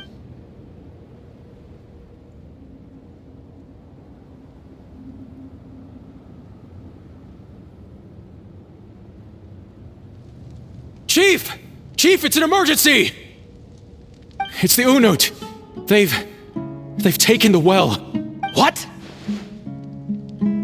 Well, don't just stand there. Take it back. Yes, Chief. I have every confidence in the Eab's military superiority. Well, what is it? The Unut's response was alarmingly fast. The day after we reach a deal, they seize the well. This can't be a coincidence. Perhaps there is a traitor in your midst. I don't think so. I am obliged to remind you, Chief, that the Academia will only deal with the de facto power holders. If you cannot regain control over the well, I'm afraid you won't see a single mora of that 50 million. No! Please, Ambassador, just give me some time. That well is ours. And glad to hear it. I will wait here for an If there is a traitor, I will find them. In the meantime, Much obliged. Wow. All it took was a few words and I've got him wrapped around my finger. What an amazing... So, in summary, Ambassador, the Academia would rather negotiate with our tribe instead of the Eab, yes? The Eab are ruthless murderers who don't listen to reason. And now they have the gall to interfere in our research projects in the desert. So let me ask you, Chief, if you were the Academia, what would you do? Kill them all, of course. Precisely. The Academia does not tolerate those who stand in our way. The EAB have held back our academic pursuits for too long, and our patience is wearing thin. At the same time, there is simply no way that the academia can be seen to be intervening in desert affairs. We have our own rules out here. If the rainforest dwellers raised arms against a desert tribe, it'd start a bloody war. Right. We can't confront them ourselves, but we can support their enemies. The Unut have always had strained relations with the EAB, which makes you our natural allies. Weren't the EAB your allies once? You were quick to send them after us to protect your interests back when we stole that water. And now look at you. You're at each other's throats. Let me be clear. The academia wishes to collaborate with the legally recognized rulers of the desert in this matter. We are asking for excavation rights to that well, and our offer is 50 million mora. Say no more. I believe we have an understanding. Good. Then I suggest you get to work. Get us access to that well. You see, Dad? Lying is easy when you know how. People will believe anything.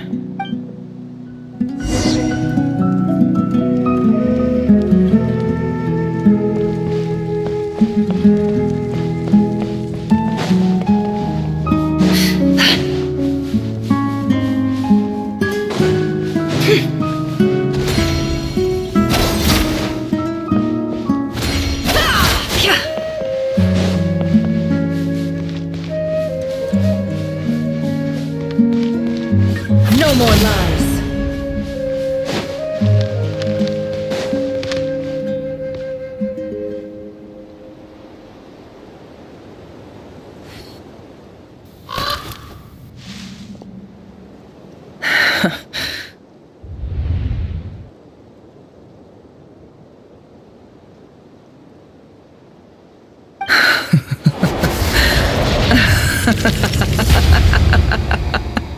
Look at yourselves. You may be vile, savage monsters, but your butchered bodies bleed like any others. The monsters who destroyed my home, they're just ordinary... I think maybe I've even done the desert a favor. Oh, Sinuhe, my gullible fool of a father. Perhaps if you'd been as ruthless as I was today, our tribespeople would still be alive. In this dog, but you couldn't do what had to be done. Nefer, it's okay. All of this is in the past now. I believe I remember you promising to remain silent. Yeah, but even so... Yehoda, is there anything you can do to ease the tension? Alright, time for a anyway, that's enough. Feels like we've been walking forever. I'm getting pretty tired. Yes, if we can find somewhere to... It's not far now. There should be a temple just up ahead. Yes. Really? I guess that's how things go in the desert. Desert dwellers can never escape their destiny. Or so everyone says. You mentioned a temple. My biggest trades... Then... I didn't know you were... I'm no expert in the history of Sumeru, but since you come from the desert, I would imagine it has something to do with King Deshret.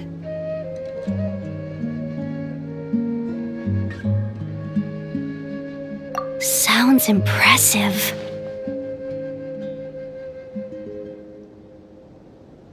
Oh, I know who you mean. General Mahamatra Sino. The spirit of Hermanubis dwells within him. That's Boss Neff for ya. She knows every... Sino's hardly a figure of obscurity. But I know about Sethos, too. What about him? Well, he's not a small deal, let's put it that way. Please, This is the bare bone basics. Thanks for your patience, everyone. I'm sure it's been a lot to...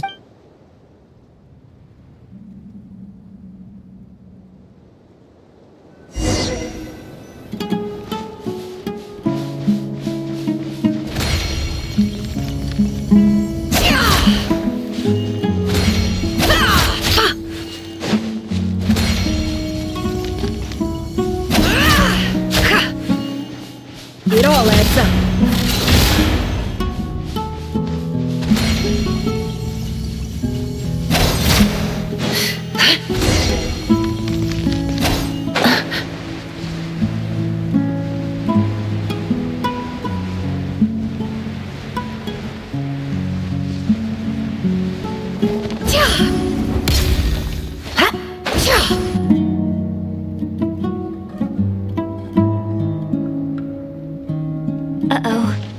I'm totally out of my depth here. I don't have anything to... I want to do the whole name-dropping, this girl... A statue with the head of a bird.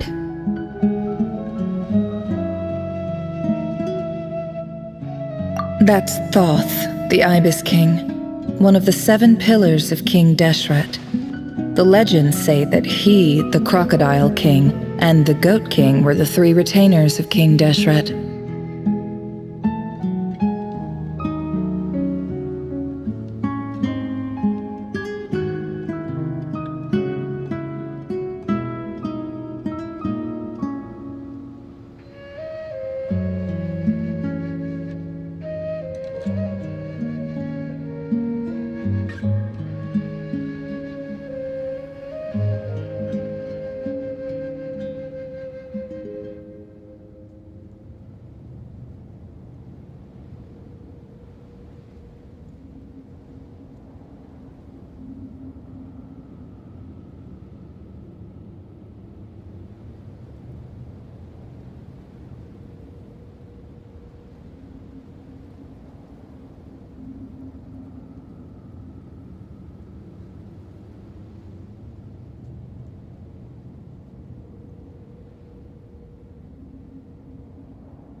Let's take a look.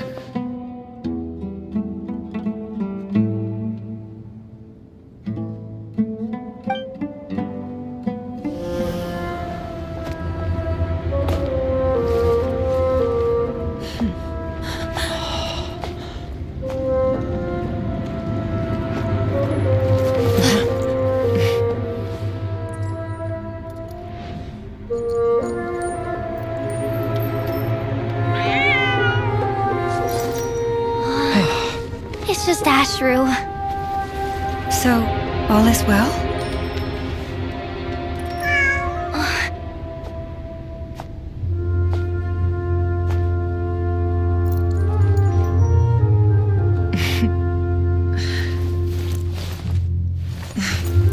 Typically speaking, at this point, the world disintegrates. Then we find ourselves back in the outside world. Besides, these are my memories. There's nothing to fear. You're sure? Of course. It's almost over.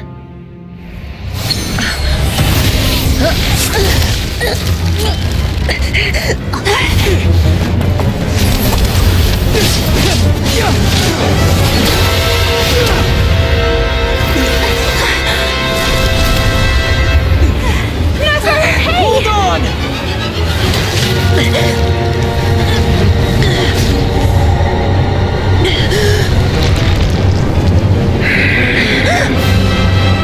Knowing too much is always a death sentence. Speak for yourself.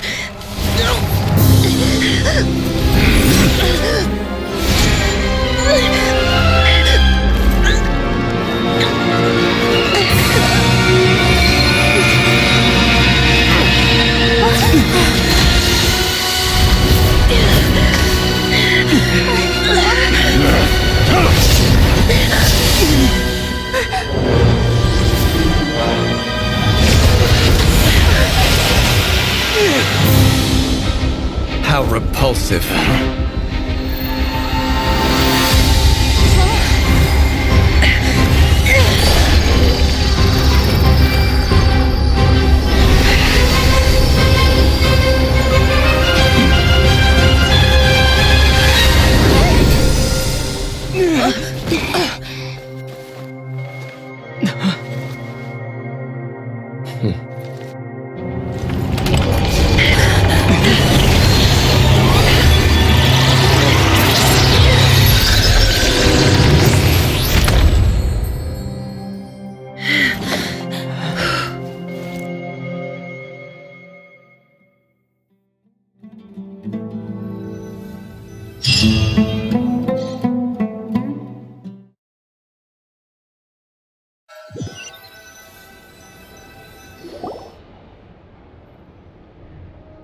Timed that pretty well, didn't I?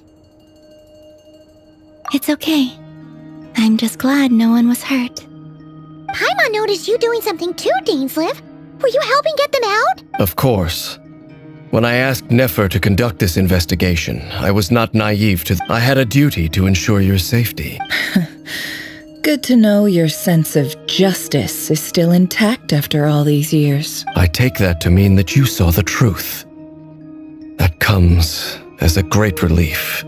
I certainly did. And thanks to your help, I also managed to trap Rerir inside the chess set. Whoa, really? How'd you manage? Well, to be honest, I sensed that something was wrong long before we made it to the temple.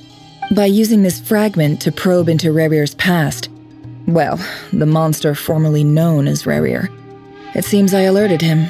I was tracking him, then he caught on and started tracking me too.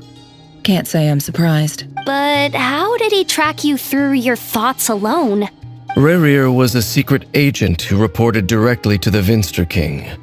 He is an expert at finding a trail and hunting down his pursuers. No wonder. He infiltrated the chess set, read my thoughts, and built a new virtual chess set inside of it.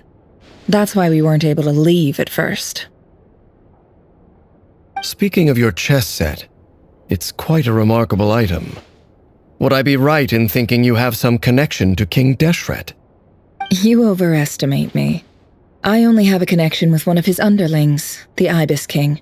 You all saw how this came to be. A long time ago, the Iab massacred my tribe, the Shimti, in our home village. A few years later, I enrolled in the academia, where some new information came to light. The Unut and the Iab fought a bitter battle over the rights to a well, all for the sake of a non-existent 50 million mora. The Iab ultimately won that confrontation, but their victory came at the cost of almost every warrior in the tribe. The final blow to the Iab came at the victory feast, when an Unut assassin beheaded their chief right before my eyes. The remaining Iab fled and have been scattered to the winds ever since. Having gotten my revenge, I returned to my hometown, where to my surprise, the nearby temple was still standing. There it was, seemingly immune to the relentless hostility of the desert, while my tribal home lay in ruins. As I stood there gazing at the temple, I noticed a cat just outside. This cat, as it turned out, was home to the spirit of the Ibis King. He led me to a gate deep inside the temple. This chess set is my gift from the Ibis King. The chessboard within is made to the same specifications as the one in the mausoleum of King Deshret, and represents his power of piercing analysis. With this chessboard in its container, I gained a certain ability to perceive hidden secrets. Now, you could conclude that the Ibis King simply wanted to give the people of this world the power to seek the truth. But every god plays favorites.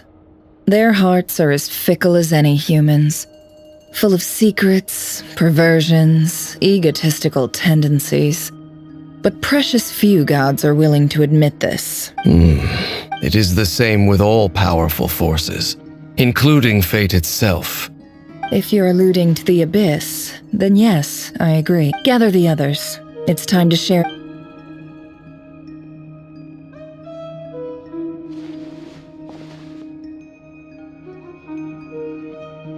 Thank you all for being here.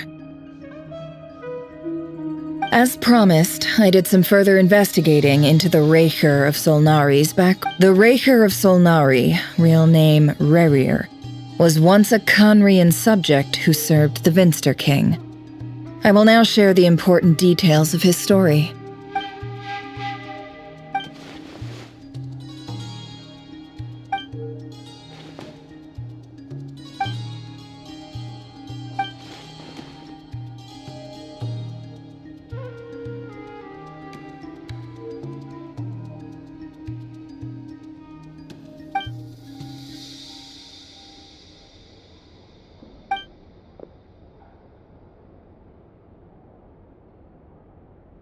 So that's why he's so obsessed with the moon.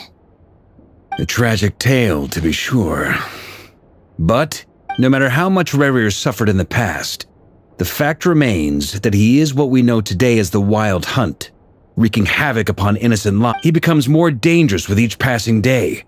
If left unchecked, it is simply a matter of time before all of Tevat suffers the consequences. This is a threat that the Knights of Favonius cannot ignore. A question for Miss Columbina. Forgive me if this is presumptuous, but have you ever seen the spatial gateway that appeared in Rerir's memory? Never. But I have heard stories of something called the Moon Gate, and this seems to fit the description. Miss Lauma, any thoughts? In the lore of the Frost Moon Scions, the moon is believed to hold many secrets. Some sources speak of ancient knowledge, others of a gateway to the unknown. The term Moon Gate is one I have heard before. But as is the case with all of our legends, there are no records of any first-hand witnesses. We cannot know whether it truly exists. Then back to Miss Columbina. As a moon goddess yourself, do you have some idea of where the Moon Gate leads to? Not at this stage, sorry. I do hold the power of the Frost Moon, and my strength is recovering well.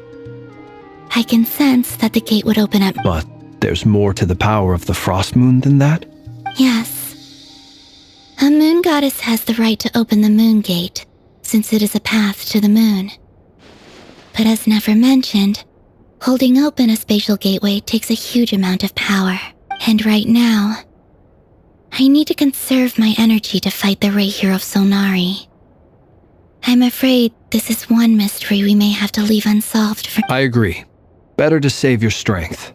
But if you'll humor me for a moment, I have a bold conjecture of my own regarding the world beyond the gateway. I highly suspect that neither Tholindis nor Rerir made it through unscathed. The evidence pointing to this is the fact that the Raker of Solnari exists in the form of countless fragments. With the abyssal power he wields, no ordinary foe can touch him, let alone tear him to shreds. And yet, the Wild Hunt proliferates wherever his scattered fragments lie, drawing hordes of monsters to many different locations across the land. So your theory is that Rerir was physically torn to shreds by some powerful force? Hence, why the Wild Hunt is a distributed phenomenon. Makes sense to me.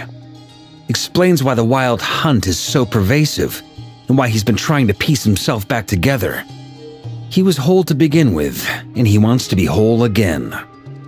Without the power of the Abyss on his side, he almost certainly would have perished the moment he was torn apart. But the Abyss, much like a curse, has kept him alive. I could not agree more. The power of the Abyss is most surely a curse. It is a compelling explanation, and one that accords with my present understanding of Abyss creatures. Whether the life form in question is primitive or advanced, if a curse has extended its lifespan unnaturally, it will continue to survive in spite of everything. This raises some interesting questions. I will run some experiments and see if there is any validity to my suspicions. That being said, regardless of whether my research bears fruit, I would like to thank— My pleasure, Mr. Albedo. I too hope that the information— Hey! What is it, Dainsleif? You look really upset! It's just, when I think of the man I once knew as Rerir. The two of you used to be friends, didn't you? I don't know if these words will bring any comfort, but... Mine too. We can never know all the hows and whys of the way things are. The moon and stars are full of untold secrets and lies. And the skies are host to many more mysteries than these alone. Those are the first comforting words I've heard in a long time. Well, I think this is a good place to end today's meeting. I'm sure Nefer needs some time to recover. That's very thoughtful. Of course. Sounds good to me. Take some time to rest.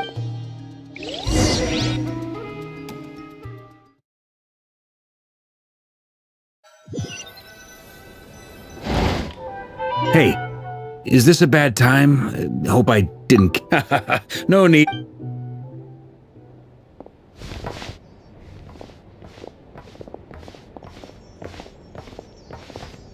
Anyway, Nefer went back to the curatorium to get some rest. But before she left, firstly, although she managed to trap the Raker of Solnari inside her chess set, there's no guarantee that the power of the Ibis King is any match for one of the 5 sinners. Their powers are beyond... It's only a matter of time before he finds a way to break out. We have to come up with a plan. Honestly, my mom figured that might be the case. Well, I asked her that same question.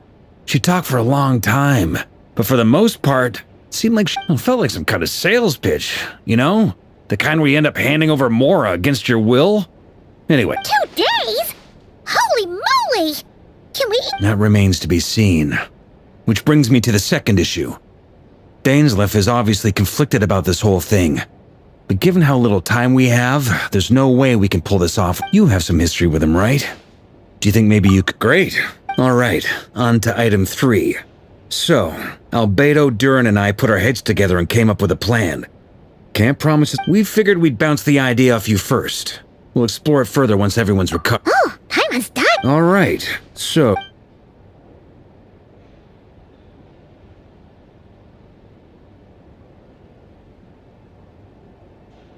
We felt a little uneasy about roping you into this. I mean, firstly, you're not locals, and secondly, none of us are your boss.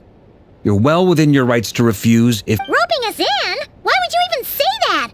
We know the stakes here. I choose my words very intentionally, I'll have you know. Sir Varka, I have a— I'm all ears. I think we can be more flexible with how the roles are allocated. In my view, the most—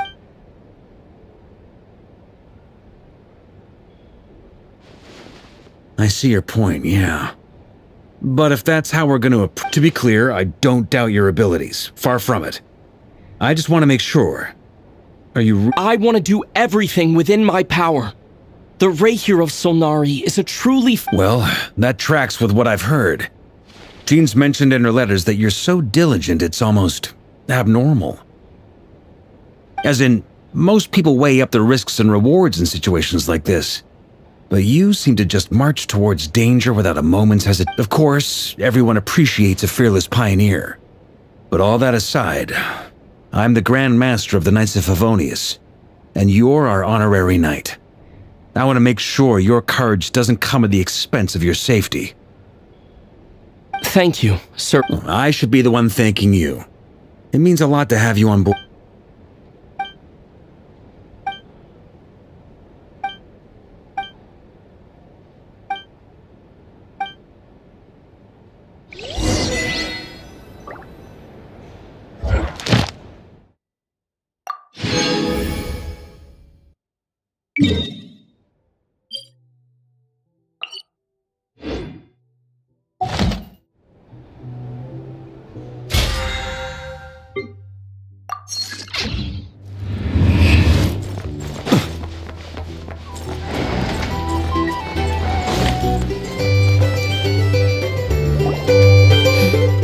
This is a thorough plan, but I do have one last question before we take action. How can we be sure that our enemy won't leave the designated area?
Great question. Albedo's been hard at work analyzing Rarer and the Wild Hunt's behavioral patterns. His conclusions are as follows.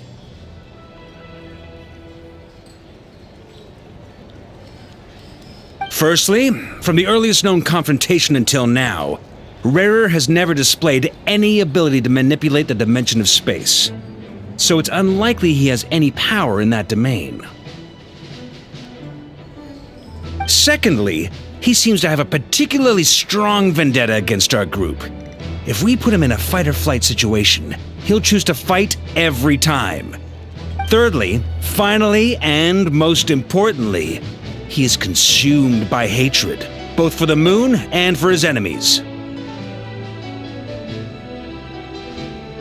Turns out, we tick both of those boxes. We have a reincarnated moon in our ranks, and a spy who accessed his private memories without permission. He'll be baying for blood, not looking to escape. As someone who's had their fair share of interactions with the Wild Hunt, those all seem like valid observations to me. Understood. Then I will defer to the verdict of the group. Well, everyone, that's the plan in full detail. Albedo and Durin are carrying out their part as we speak. Plan approved. Scheduling. Okay, any firepower you need, I got you covered. Let's light this baby up.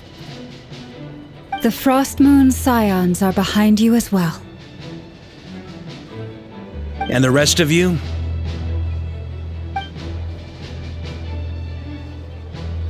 No objections? All right, then it's settled. This is the plan we're going with. Next up, an old tradition of mine. Anyone who wants to back out, now's your chance. Wait, we can still back out of this? Everyone says things they regret, right? I don't want anyone feeling trapped because their mouth said yes before their brain had time to think things through. A very people-first approach. I hear that's common practice in the Knights of Favonius. Heh. Who'd you hear it from? D-Luke? Shh.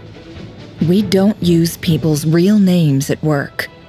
This contact will be known only as Owl, please and thank you. This plan can only work if everyone does their part. Flint's and I will absolutely support it. We shall indeed. You'll be glad you accepted our help. Also, you are the last person I expected to see here, Miss Dory. It's not often I get called Dory in a work context. My peers usually call me Lord Sangamabe.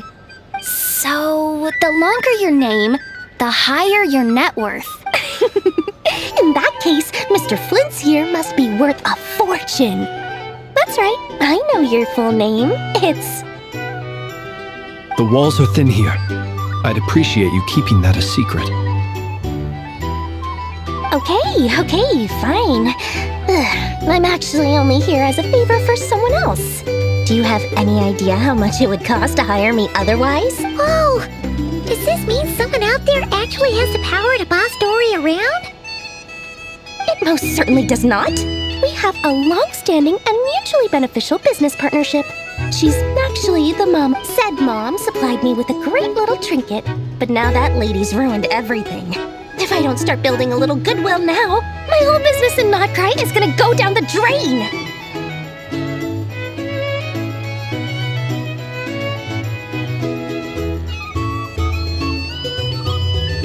Okay.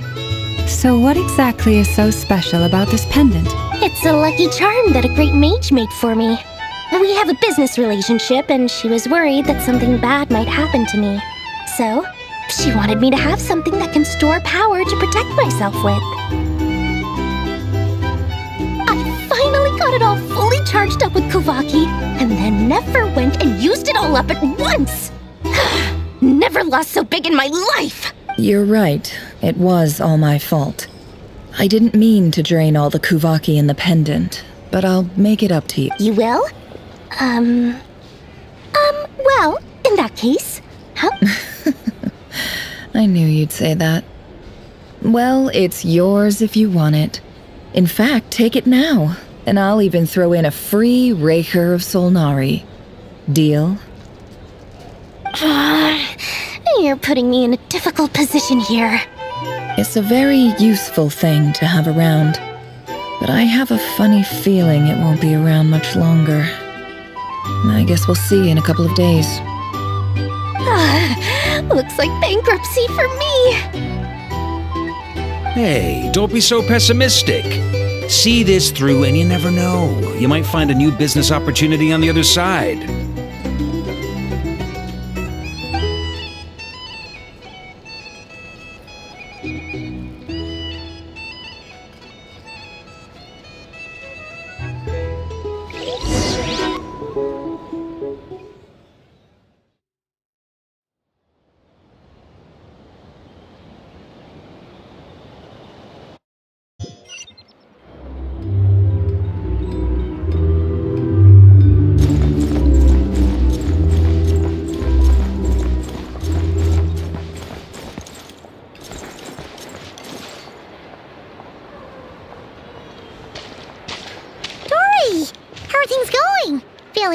Oh, I was born ready. We only have 2 days. You think Lord Sangamabe would let an opportunity like this slip by?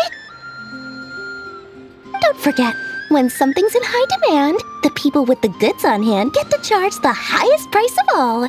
Even, ta-da! See? It's right here. Oh, it's so pretty. Did you make it? No, I have a supplier. We go way back, so he made me a very attractive offer. Aha! No wonder you were talking about Lucky Charms at the meeting. You've been getting Kave to make them for you. That's not the full story. It actually started a while back as a project between me and the Dendro Archon. Mage Alice once warned me that this world won't stay safe forever. There may come a day when everyone faces a great crisis. I passed this on to the Dendro Archon, and she secretly brought together a research team made up of Sumeru's top scholars to invent a technology that could keep people safe. I won't go into the details because it's all very complicated, but if you want to know more, you can ask the Dendro Archon about it sometime. Anyway, point being, it was the Dendro Archon who asked Kave to build this little contraption. As one of the top Kasharu War talents, he was the obvious choice. Took him long enough.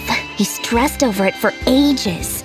Must have gone through at least a dozen designs before producing a final product. But that's Kave for you. Marak delivered it to me a couple of days ago, along with a letter from Kave. Could I ask why I'm sending this technology to you? What's your proposed use case? Has it been approved by the relevant authorities? So nosy. My fault for sending him the research permit to begin with.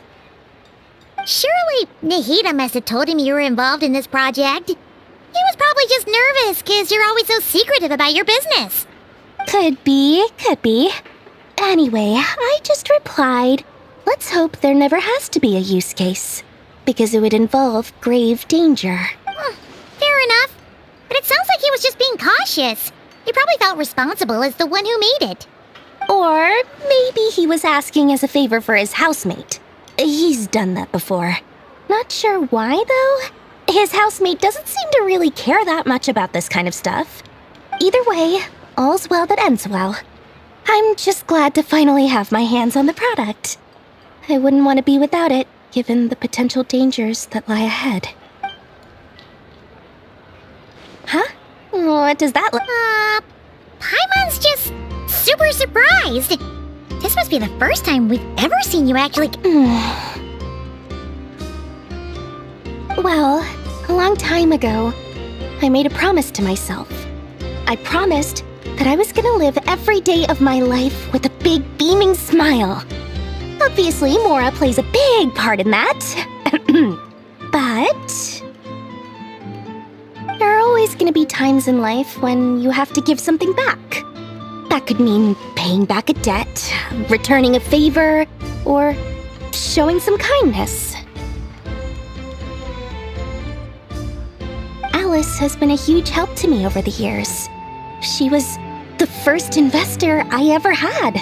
And I want my investors to know that Lord Sangamabe is the best in the business.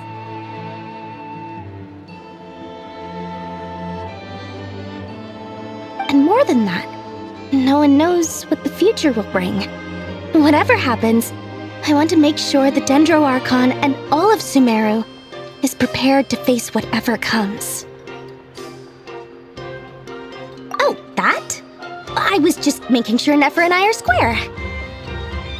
Don't be thinking it was some sort of benevolent act. I'm no saint, so don't treat me like my priority is doing the business that I want to do. So long as my conscience lets me, but it usually does. That's the Lord's... All right. I do say so, and that's the whole... Oh, and could you two help me get this stuff where it needs to be? Thanks so much. You're my favorite assistants.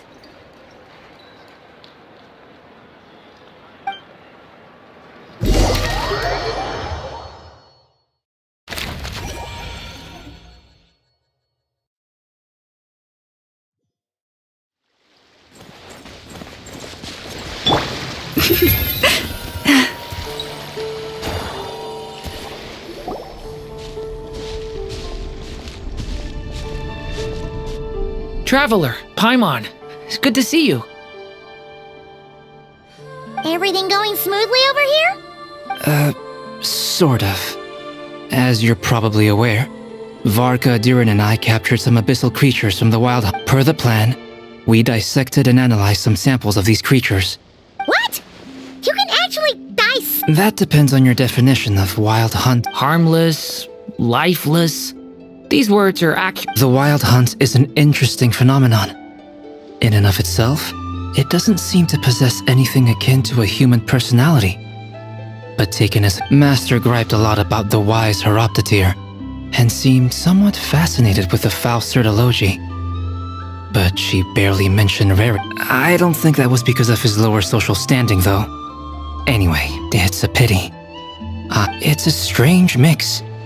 The furious energy of an abyssal being channeled through a fractured physical... Perhaps the only explanation for his survival in this state is that he sacrificed a degree of... Oh, sorry. One sec, back to our research findings. Essentially, they confirm my hypothesis. Rarir's corpse is completely contaminated by the... You could think of this as Rarir in mutated form.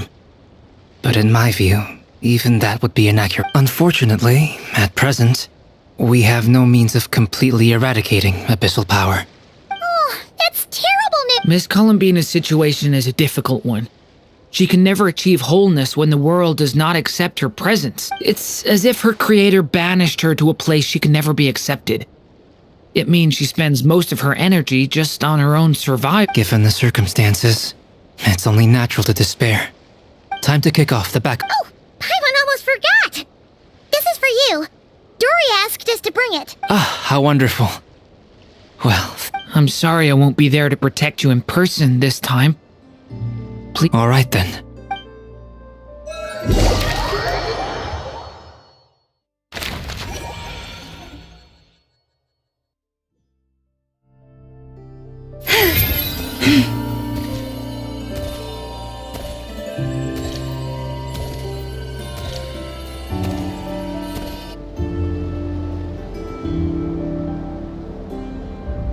Miss Lauma, is everyone here? Yes. The fate of my flock is in your hands, Grandmaster. My lady.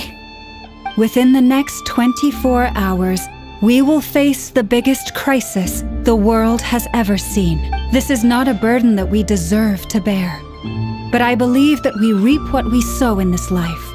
So I intend to act. I must do what... For me, that means fighting. This gentleman is the Grand Master of the Knights of Favonius, Varka, Knight of Boreas. In my absence, please follow his lead. Hey everyone, guess I should introduce myself. The biggest strengths are honesty and hard-workingness. Anyway, point is...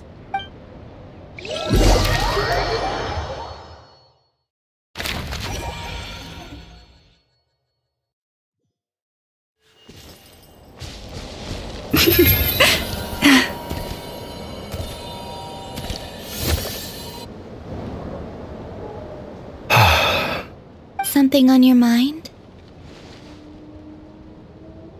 Miss Columbina, was it? That's right. Names are funny things. Have you always... Yes. I take it your own name has a more complicated history. I have a different relationship with names than other people. To be honest, I'm not even sure that Columbina is my name. At least, not in the same way that Dainsleif is yours. But it's what everyone calls me, and I go along with it. A lot of my life has been that way. I get so used to things that I forget to question why they are so. I never used to think much about where names come from, or what they mean to people. Maybe something's wrong with me. You're different from other people. You're more perceptive than most. I'm sure your long life and rich range of experience explains that. Do you ever find yourself missing Conria, Mr. Dainsleif? Difficult to answer. I have dreamed of the past many, many times. Sometimes I'm fighting tooth and nail. Other times I don't recall any happy moments from that time. Is that because hatred survives longer than love and affection? That would not be for me to say. I make no excuses for the grudges I bear. But whatever thank you for your help with the Rerir situation. Without your... You're welcome. Friend, he betrayed me. And I never... Okay. You see, you're torn. Now you know what really happened. You see the things he's done in a new light. I need some time. Of course. I completely understand. Anyone else in your position would feel conflicted too. Actually, I went through something similar myself recently. Something happened that changed my perspective. You mean the Harbingers who still support you, even though you've left the Fatui? Yes. I always thought they were only helping me because Harbingers are forced to work together. But then I abandoned them. A warrant was even put out for my arrest. And even now, they still support me. Which means I was wrong. Clearly, they view you as a friend. I feel a little guilty now. I regret not seeing her help for what it was, and not treasuring it. I see the guilt that you're feeling now, because I feel it too. Have you noticed that the Traveler and Paimon are over there? I think they've been listening. Huh. Shall we? Sure. Hello. Ah! They caught us!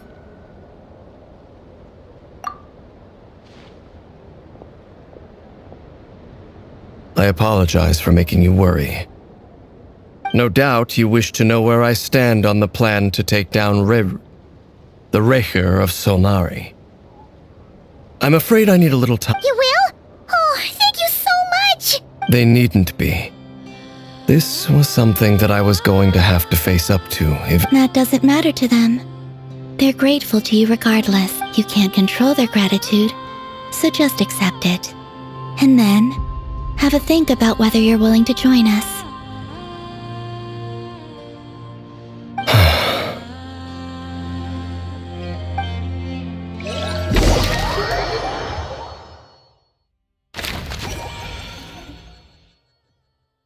It's nearly showtime!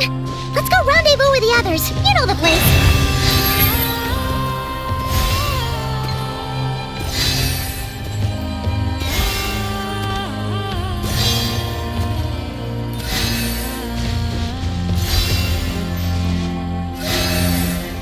Forest, protect us.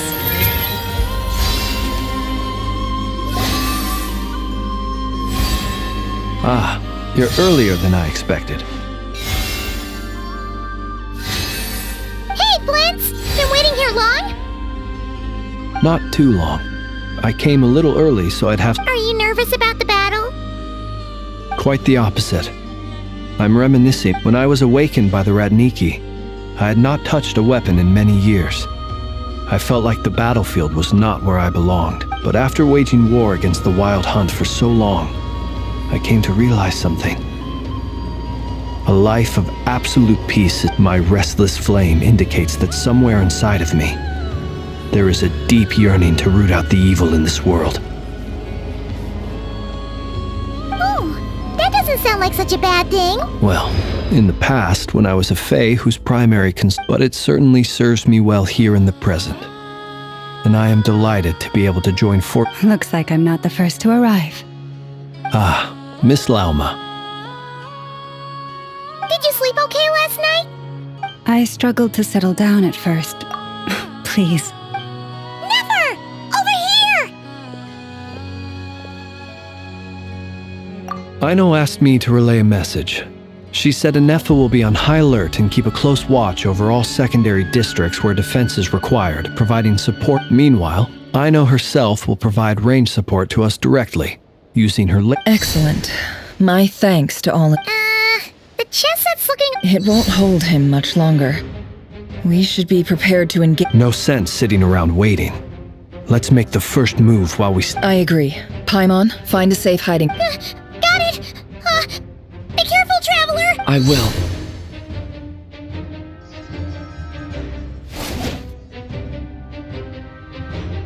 Everyone, take your positions as soon as every ounce of strength we have in our bones.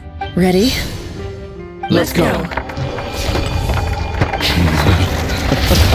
I've seen all your futile ploys before. You have become the authors of your own demise. I wouldn't be so sure about. You are merely a moment of sport before I tear down the moon.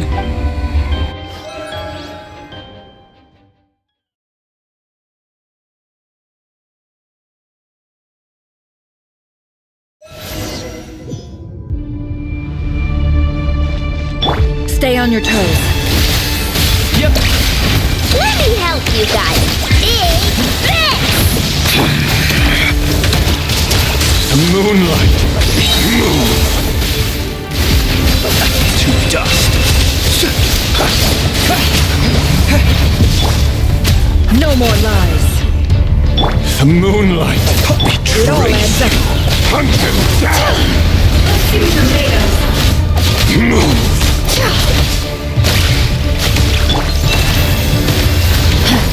The moonlight betrays you. Night falls. Observe. Fear the dark. For the everlasting forest, leave this place. Hunt them down. No more lies. Time to come clean. Let's see what you're made of. It began with the moon, and so shall it end. The moon will protect you. You poor lost lamb.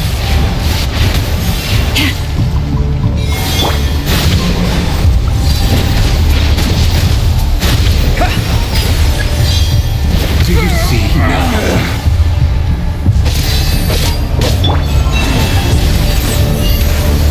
Venomir, when will it be as you foretold?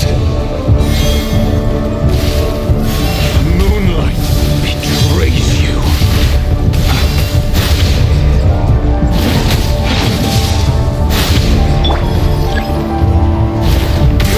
Spear is not welcome here.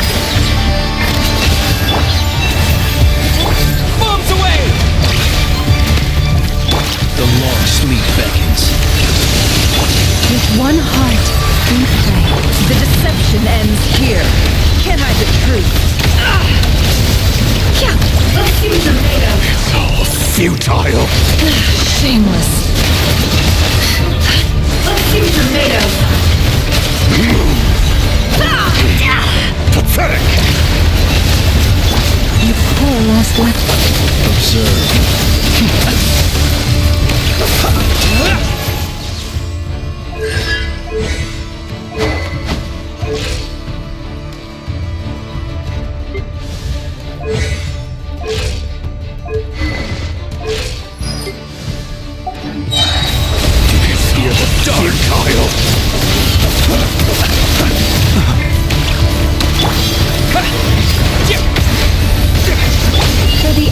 lasting. Moonlight betrays you. It all. Pathetic. No more love. Absurd. It's all futile. Can't hide the truth.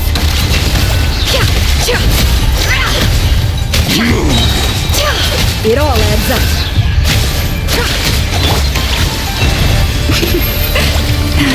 The mystery unravels. Can't hide the truth. Pathetic. It all adds up.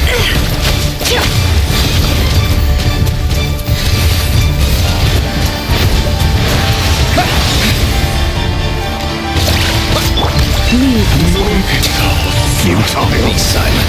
Observe. Close your eyes. To dust. By the frost moon of old. Forest, protect us. Pathetic.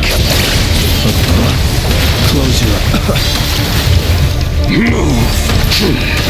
Your little game moonlight is over. Who wants to go first? The moonlight betrays you. Now, get out of my sight!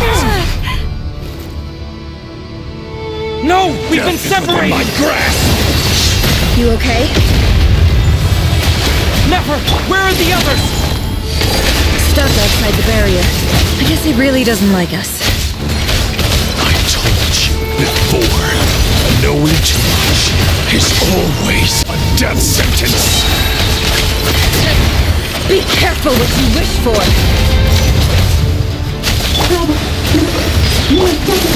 Grandma! Can you hear me? Hold on, silence. Their voices are gone.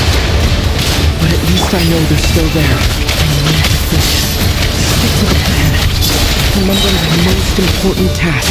Just keep stalling him. If we stall him for long enough, the moment will come.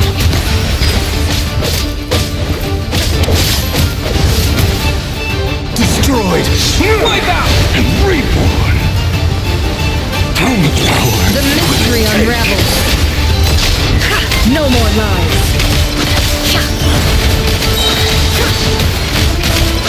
Can't hide the truth.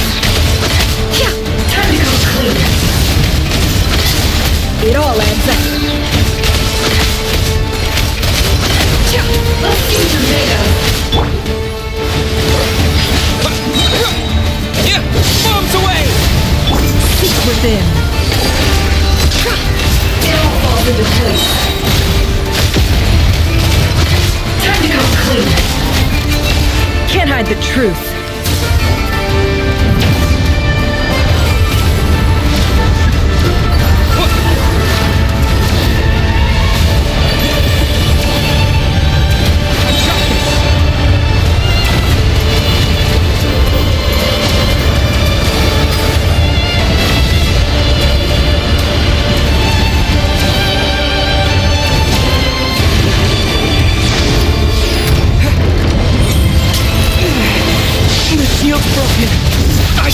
This up!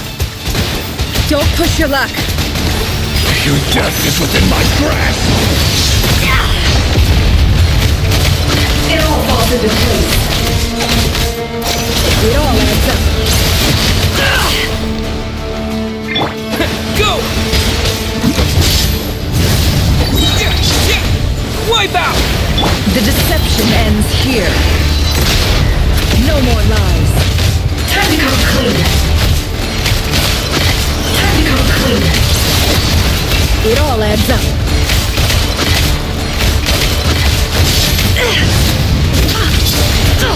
Absurd. Let's see tomatoes.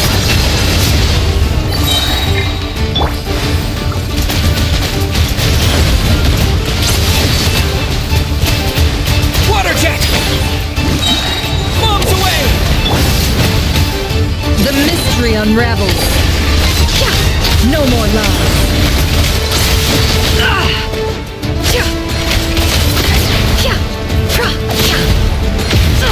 Absurd. Go! It all adds up. The deception ends here.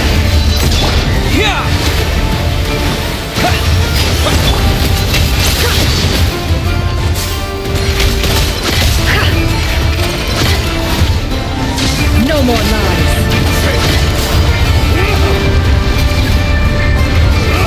Shameless.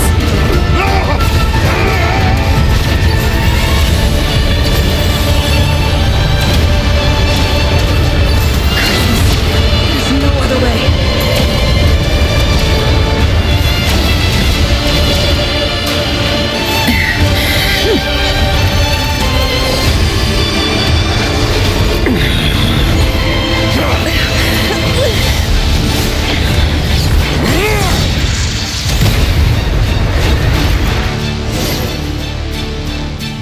The only way to defeat Rarer is to borrow his own power.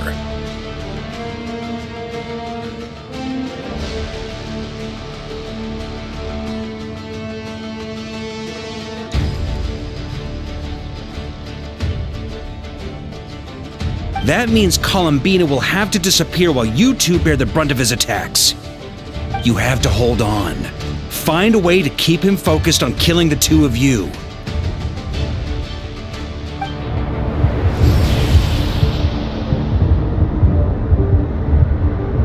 Nefer, your eyes are bleeding!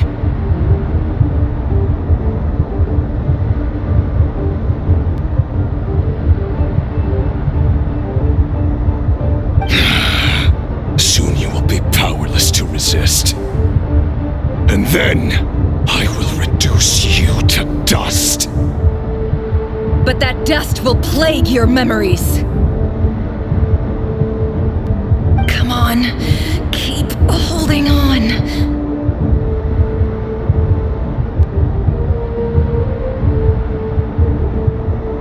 Any other tricks up your sleeve? Let's see them. As entertaining as they are. You've backed yourself into a corner. You don't fool me. I have to stoke his rage. Make him unleash. You fear what you could never defeat. You fear the thought of never being able to save your beloved. You cannot win the fight against fate, Rarir.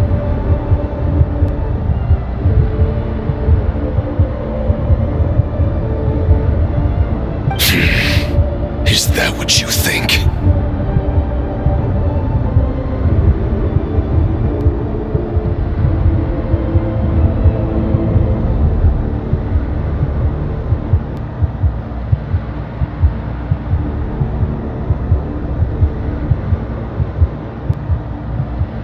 Well, now it's your turn to feel afraid!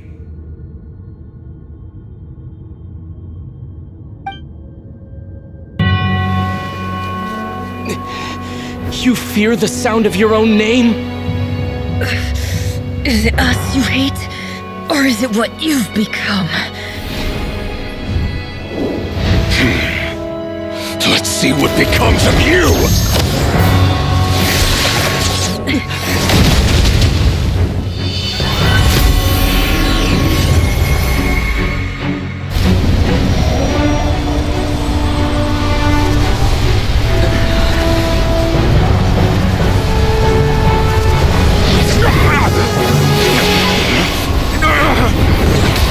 What's happening?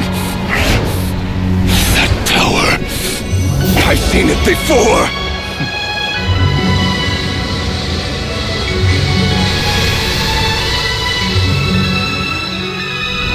His power is on another level. We'll need to use an alchemical array to convert his power into a usable form. Then quickly channel it into Columbina, rendering her powerful enough to compete with him. I'll join you. I can help. If I release enough abyssal energy into a confined space, it'll create a potential difference, allowing us to extract a huge amount of elemental energy.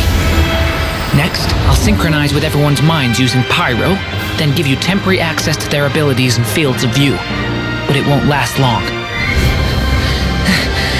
Can you see? Well enough. So, we have a student of Gold Rhine-Daughter in our midst! How about that?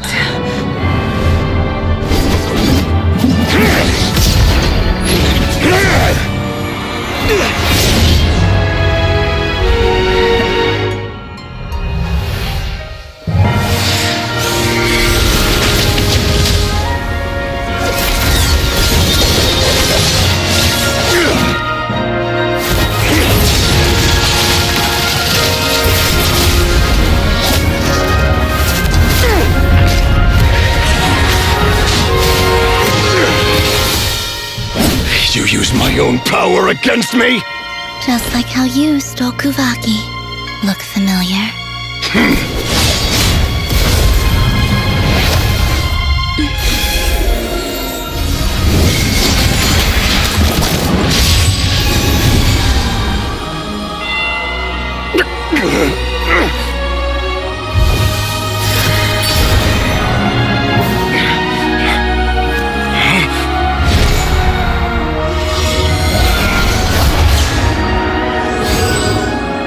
Don't you realize? You don't have the power to hold that gate open! I don't, but someone else does.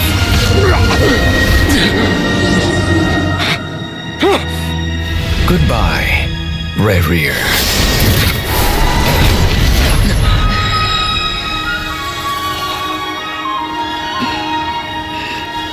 We won.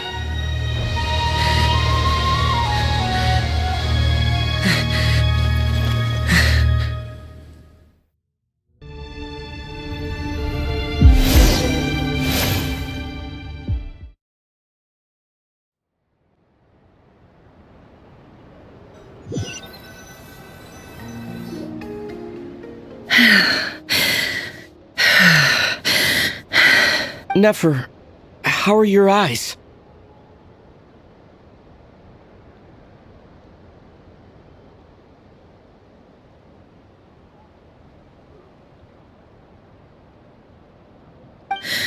They're fine.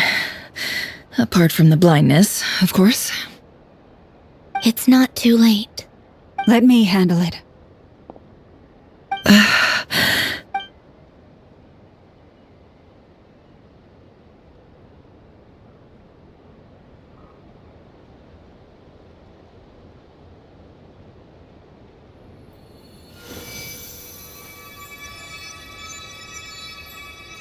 Miss Nefer, it's not like you to lose your composure. That was the most reckless thing I've ever seen you do.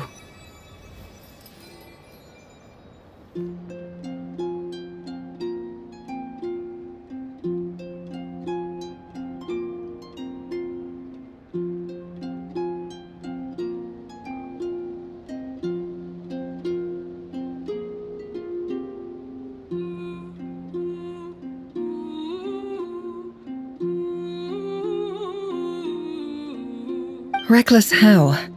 The situation was critical. Our lives were at stake. We had to do something. Even so.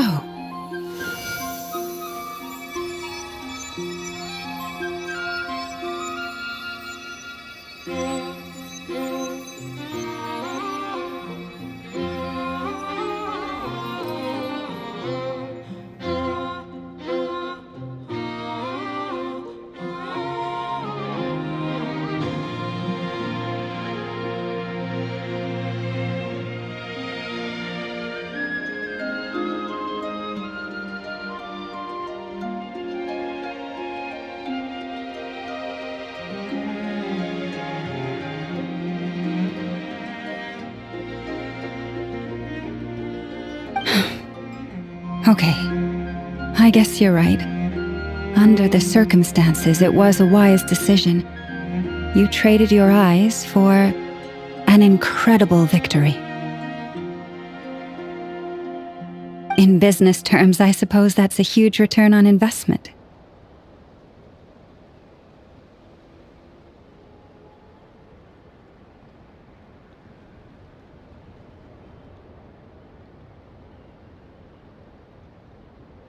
I'd be hard-pressed to argue otherwise.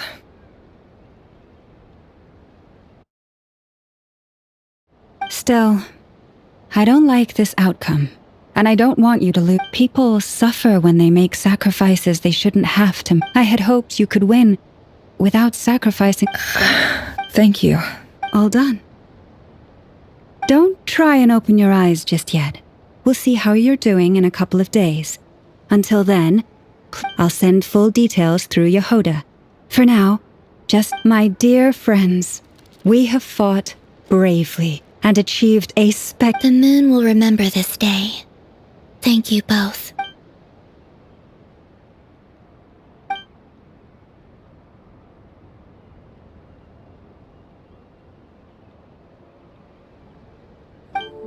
There's something I want to let you know.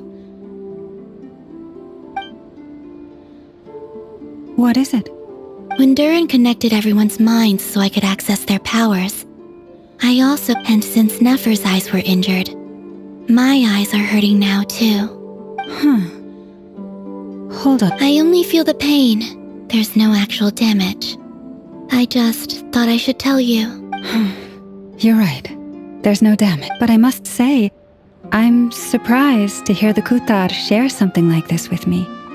In the past, Things are a little different now from how they were. friends.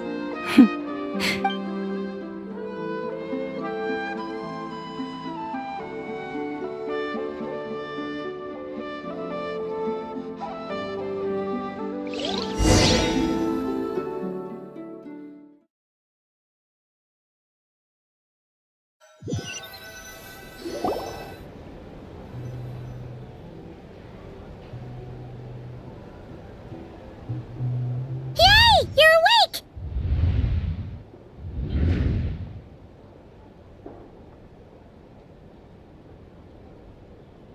How are you feeling? Any aches and pains? Did you sleep? I'm doing all right, Paimon. Phew! Well, that's good. Glad to hear you didn't starve. How was the food?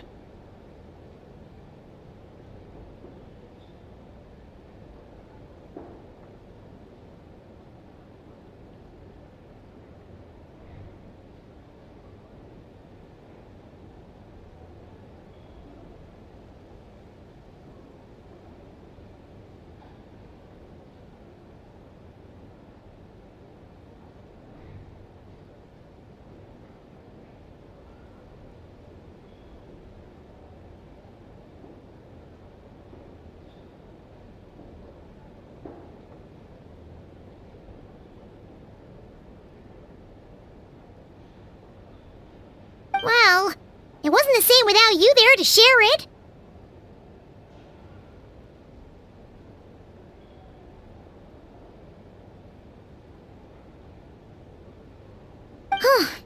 Honestly, Paimon just can't relax when you're not your usual self. She couldn't enjoy the food and settle down to sleep.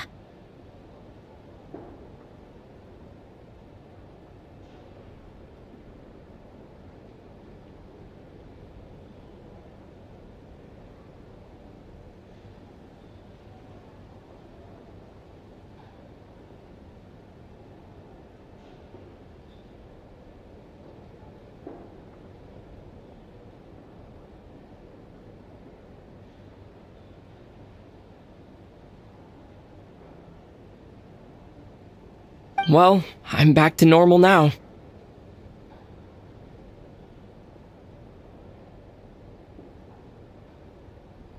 Oh yeah, and Albedo swung by earlier. He said to tell you to head to the tavern when you woke up. Varker and the others are organizing a victory feast and they want to celebrate with you.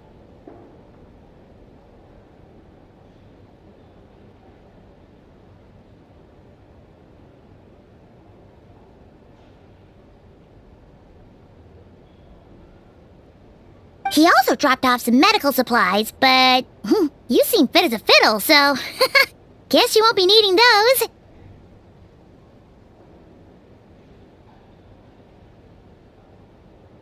If you're feeling up to it, let's head up.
Traveler and Paimon!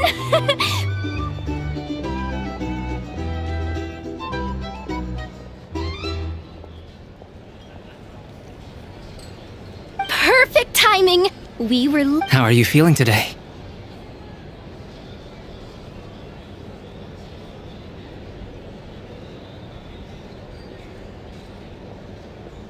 Much better. Thanks.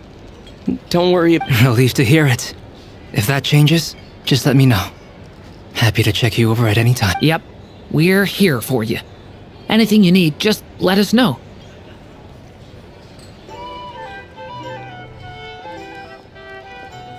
Oh wait! Where's Never?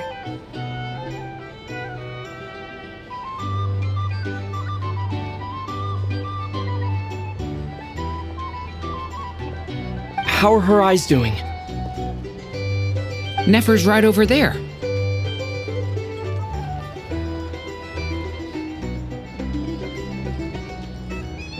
I'm sure she'd love to catch up with you.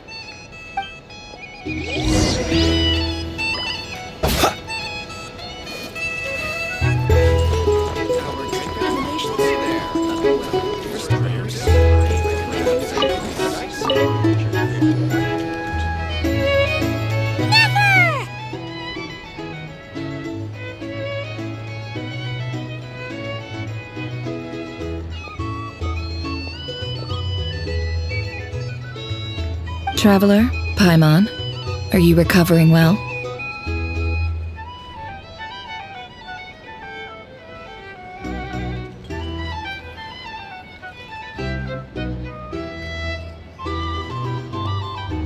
Turns out that moon chanter has some real talent after all.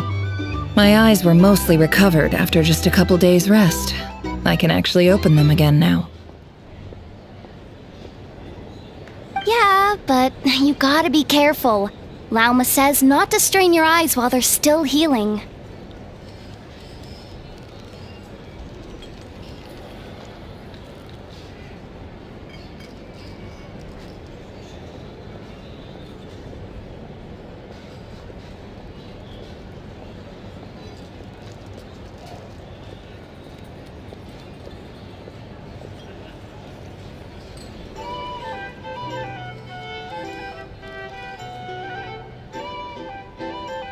Yes, thank you. I'm well aware.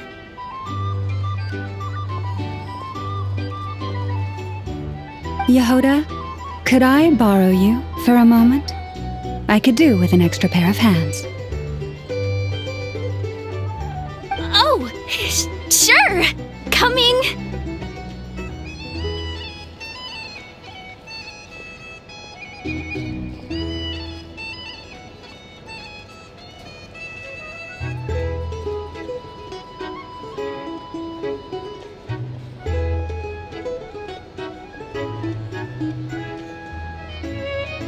Did you hear that?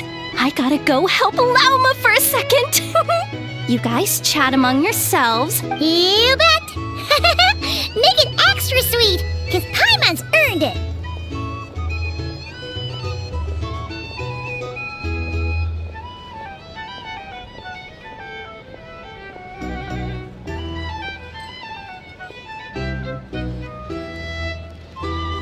Sure thing!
The Raker of Solnari.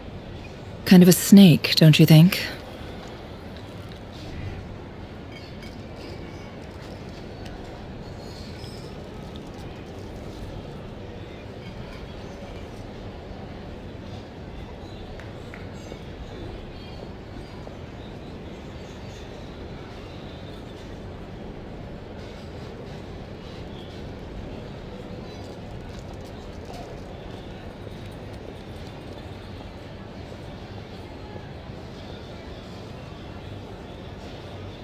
No, definitely a snake.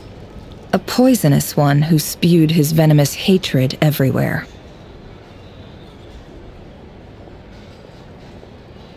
Anyone who seeks revenge out of hatred for other people has become a snake. That's something my dad used to say. Perhaps. I'm sure it sounds like a very wise and open-hearted perspective to your ears. But me? I think hatred is a perfectly justifiable emotion. What else is left when everything you depended on in life gets stripped away? Something's gotta fuel that drive to keep on living.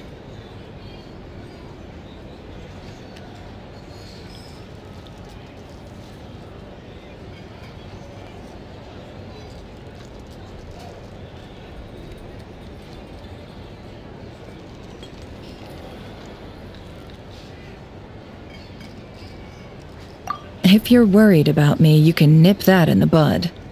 I'm not someone who gets stuck in the past. It's just... I suddenly feel like I was wrong to call my Oh, father. Look at the Ibis King.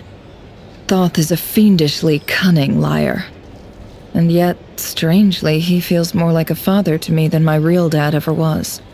He's never brought it up, but I'd bet he feels the same way. Why else would he give me the power to perceive the truth, while at the same time training me in the art of deception?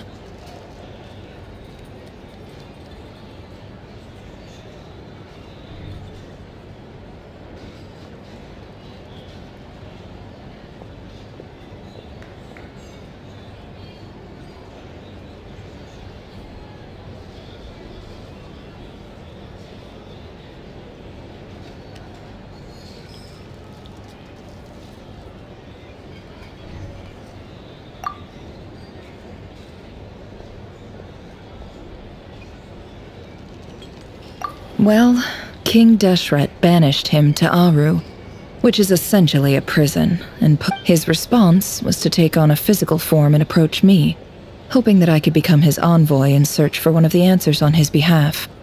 Did he really think I'd fall for that? He's stuck there. He can't make me return what he gave to me.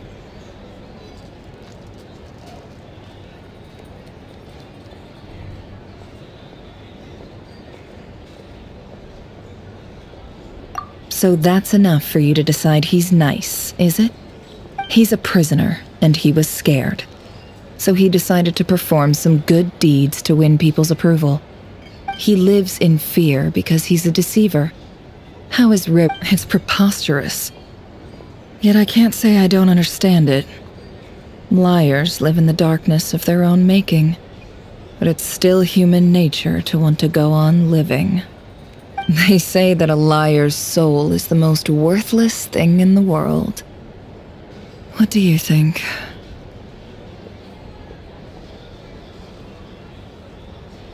Good.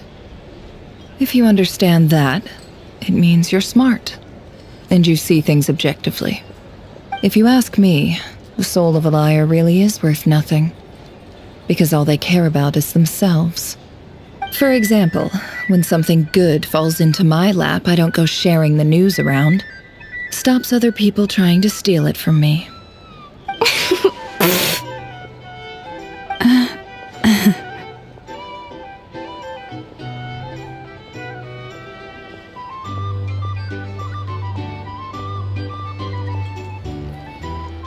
So be it. They have sharp ears. I can't keep anything from them.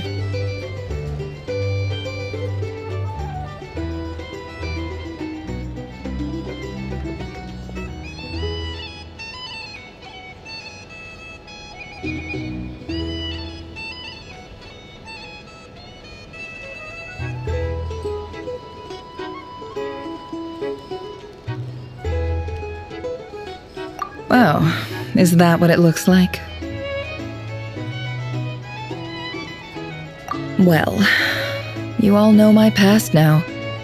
And I can't simply when you find yourself in a situation you can't control. The safest play is to keep calm and start monitoring everyone involved like a hawk. In the intelligence world, you need to have a sense of perspective and play your hand accordingly. If you understand what's at stake, please ensure. Very good. Oh wait! Now that the panic's over and we've all calmed down, Paimon suddenly remembered some. After all that build-up, our mystery.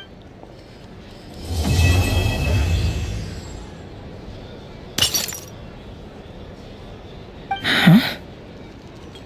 Am I...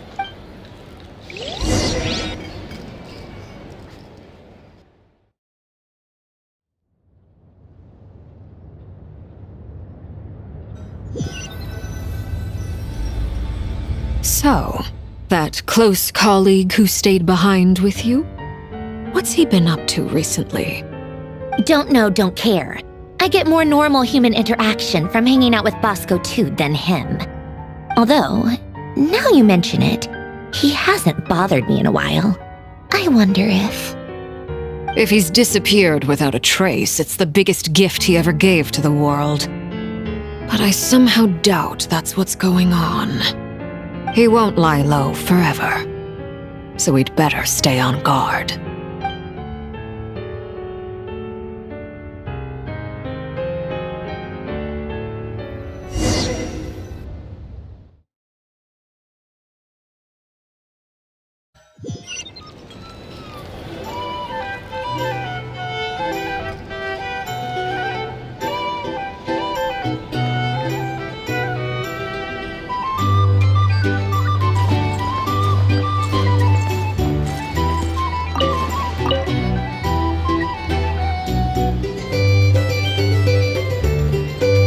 Ah, Lord Sangama Bay. How lovely to see you. I must thank you for the device you provided. It was an enormous help. Why come and ask me when you clearly know already? I mostly came to thank you. That's more like it. A little gratitude goes a long way with Lord Sangama Bay. Play your cards right, and you might even stand a chance of becoming my long-term supplier. The chance to work with such a kind and charitable investor as yourself would be a great honor for the Curatorium. Huh? Charitable? Who said anything about charity? First time hearing about it. Let's see. The first plot of land you purchased in Nodcry, your desert interests, and... Stop! What do you think you're doing? Exposing my investment? It's nothing to hide from. They're all perfectly legitimate investments. And some of the land you purchased was with the intent of building a sanctuary? Yes, I heard about that too. How? You're a curious case, Lord Sangama Bay. You don't like people finding out, but I'm afraid no matter how hard you try to keep things under wraps. You did it for Sumeru, didn't you? It was empty land that was gonna go to waste otherwise. I figured disasters are capricious things. They strike without any warning. I've lost family. My elder sister used to dream of finding a sanctuary. Somewhere with plenty of... It was something I looked into. But after discussing things with the tech people handled the tech, and Moneybags provided the Mora. It just made the... It's a pity that's... So? What's the problem with that? But surely you have... You don't get it. Just thinking about... Thank you. For... And the pen... Oh, that... Seems like we've both... Yeah. So long that... That would be your mother... Yeah. Though it's been years since my sister passed away. It's not like I want to forget them, obviously, but... Memory can be even more ruthless than the most calculating business person. Beyond a certain point, if something isn't helping you, it just gets rid of it. My sister can't help me now. Slowly but surely, her face is fading from my mind's eye. It's become a vague impression. Not everything will fade. When loved ones pass away, the beautiful memories are the ones that last the longest. Yeah, that's true. If you ask me, that's the one silver lining in all of it. Well, that, plus, I'm sure that life is much better now than it was back then. Oh, absolutely. I have tons of Mora, a big beautiful house, business is booming, and I'm as happy as can be. You've got a lot going for you too. Boss of the Curatorium of Secrets? I'm sure there's plenty of Mora to be made in that line of work. I appreciate the vote of confidence.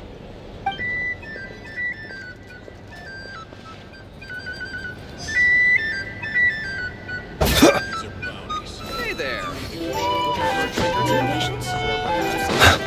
A drink? Or some information, son. Either way, I'd be happy to oblige.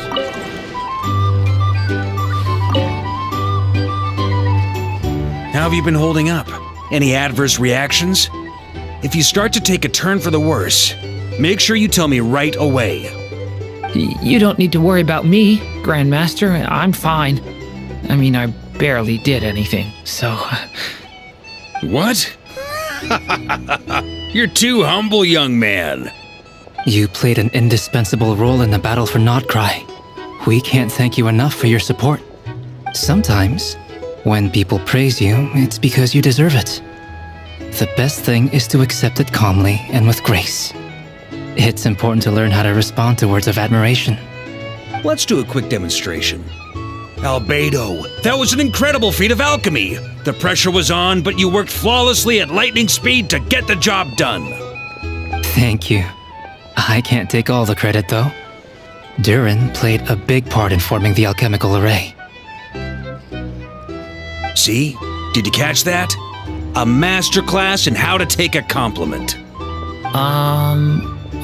Okay, yeah, I did work pretty hard to help prepare for the battle. No point denying that. Hey, you guys! Hey, look who's bounced back. Looking good, traveler. Seems like you've recovered. You won't need to take any more medication. Can I get you a drink? Huh? You know how to order at a bar now?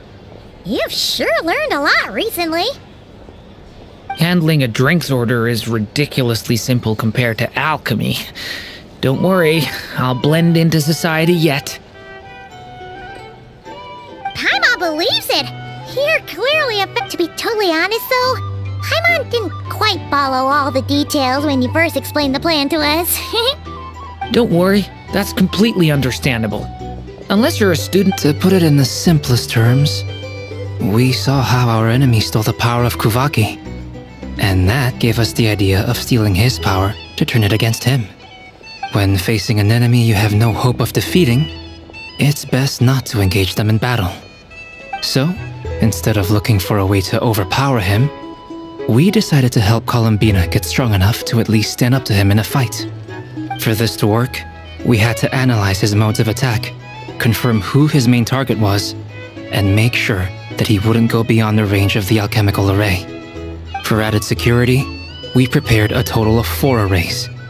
But to mitigate the impact of the battle, we identified one location in particular as the ideal spot, which is where the confrontation took place. The alchemical array absorbed his abyssal power. Then Durin processed it to render it usable by Columbina. That power enabled her to do what would otherwise have been nigh on impossible. What surprised me was that Dainsleif actually agreed to join us. Given his history with Rerir, he had every right to sit this one out, but we're extremely grateful for the decision he made.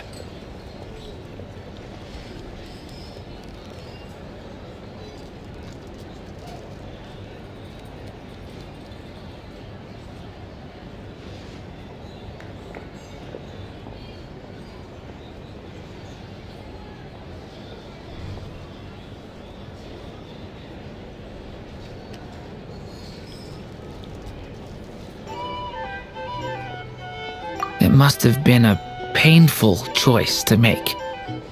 But I'm sure that making a decision was far better for him than staying in limbo. Absolutely. He was torn between 2 paths, but in the end, he made his choice and anyway, however you...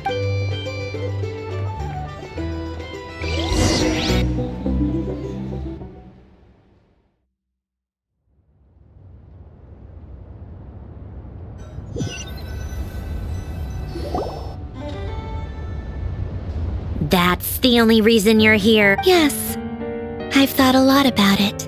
And I've realized that I think this is very important. So I felt... Well, this is a new one. I'm so moved. I can't even hold my teacup.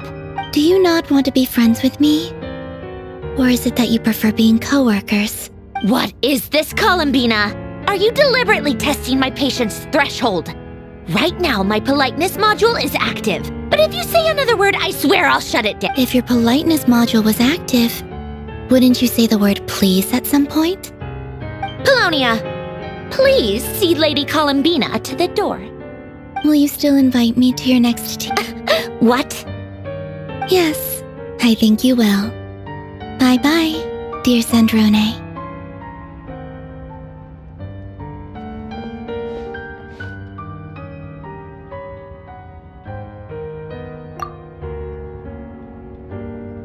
Last time, the Wild Hunt escorted you out.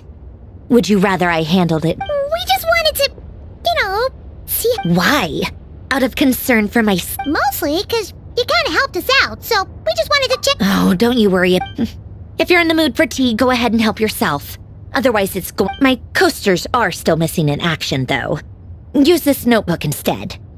Whoa! Pretty hefty notebook. Look at all those calculations. You can ignore those. They're just dumb scribblings.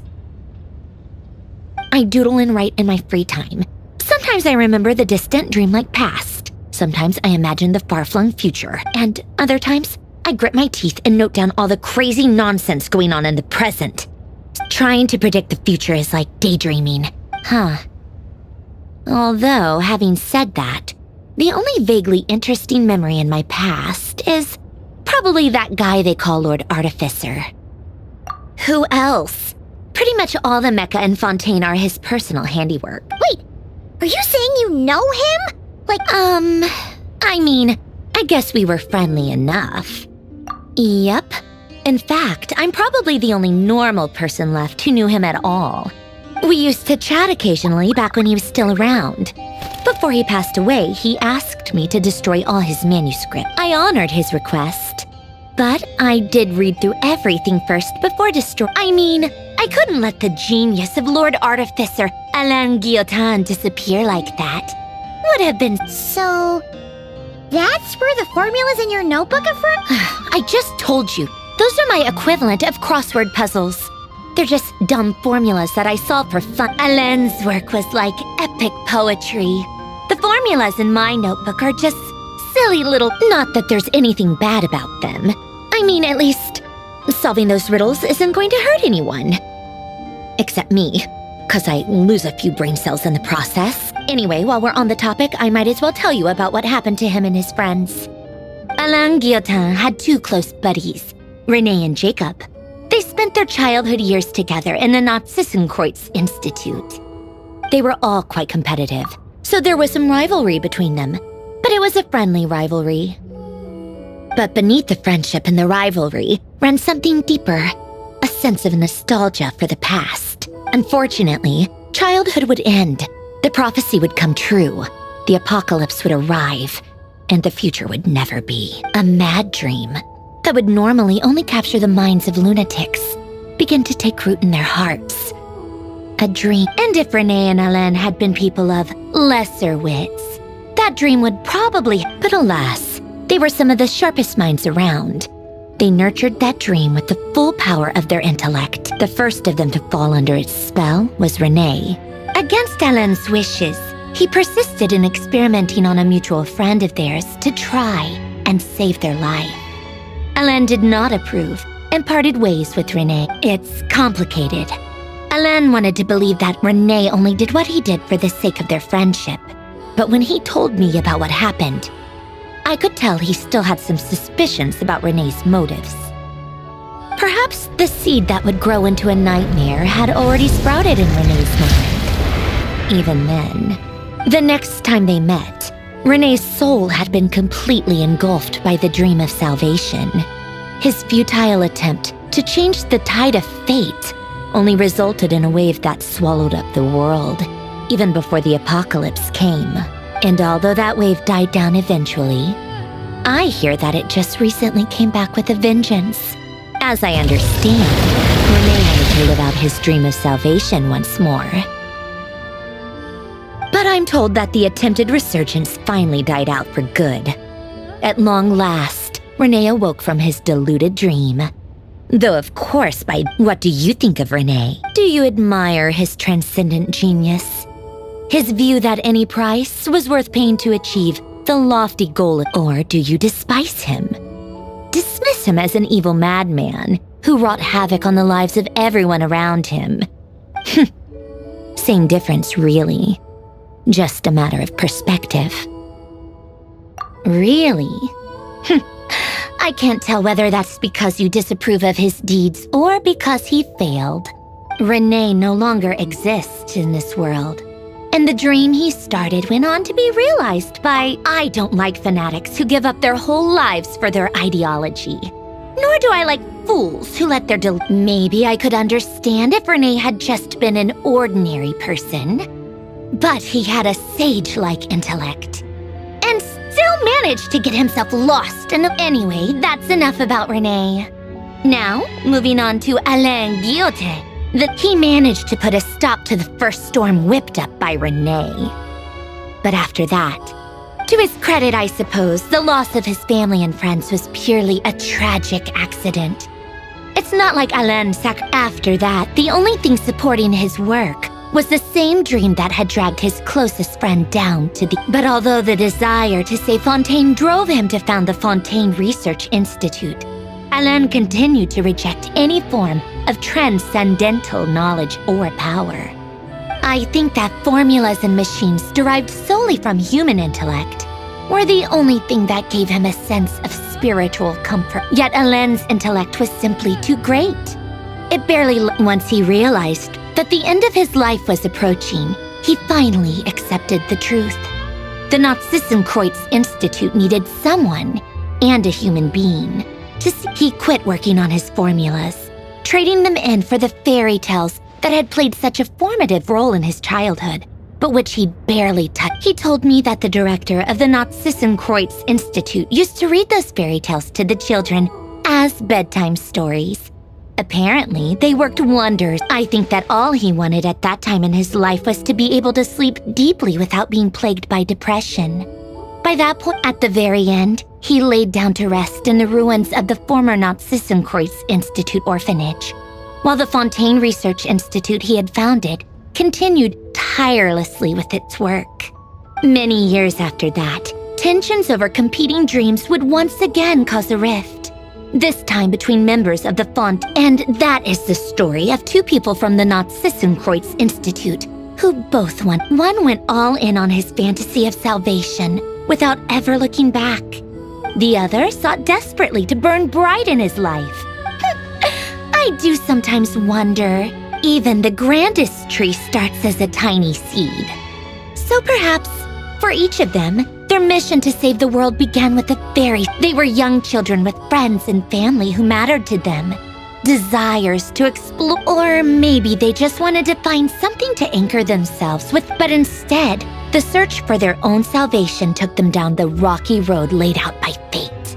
Do you think the desire to save oneself is enough of a justification to try and save the world?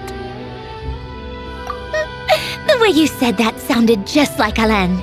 I asked him the same question back when he was in his prime, putting all of his energy into his work. He gave the exact same answer as you did. No elaboration. Just a quick short answer before getting right. All right, tea time's over. I owe Arlecchino a favor for telling me these stories. I'll have to bring a whole sack of gifts the next time I visit the House of the Hearth. I'm gonna go tinker with Polonia now. You guys can do whatever. Polonia, exit hibernation mode. Begin diagnostics.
Be silent. Observe. To dust. Close your eyes. To dust.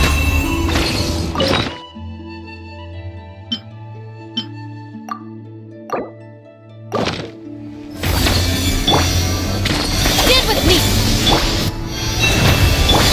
Be silent. Observe.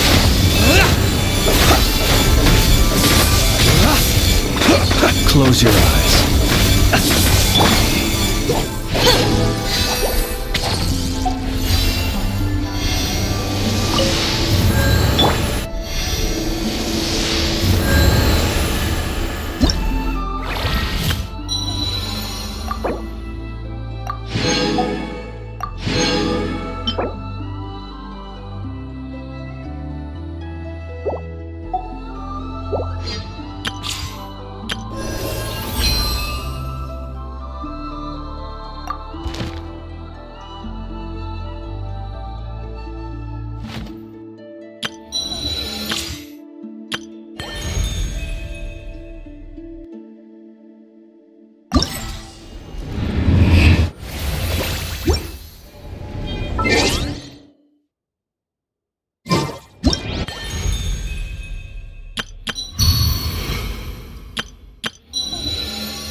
Ready? For the everlasting forest. Be silent. Close your eyes. Night falls. Be silent. Wingdon Water Bomb! Ready? The bond is strong!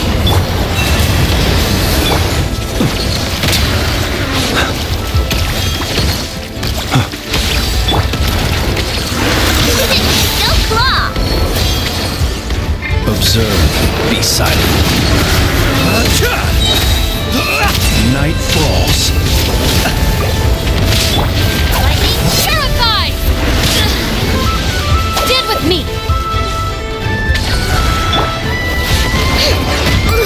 I wanna... cream cupcake.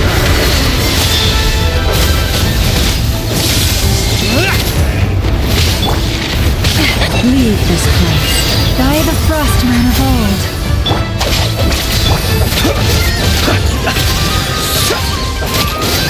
Observe.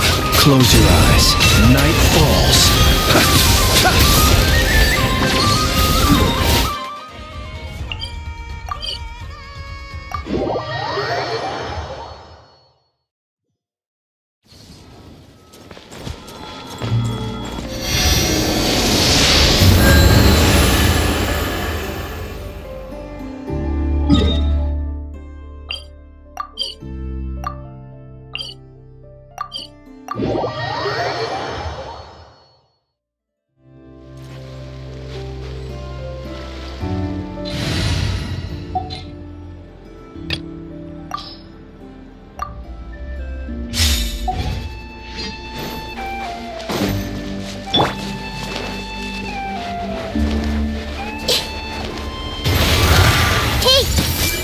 Make yourselves at home. Positions. Lush as the moonlight. This dance is for you. For the everlasting forest.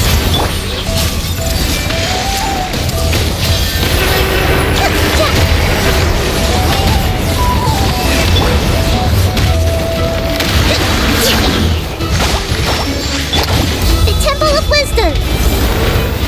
Let's change tack. Branch into song. Hold the line. Turn, bring refuge. With one heart, we pray.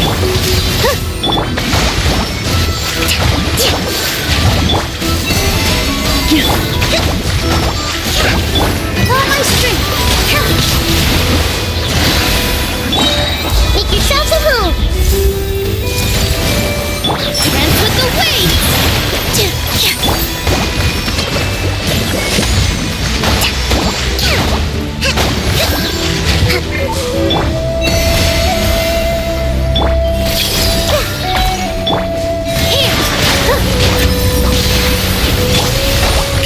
Covenant of the Deep.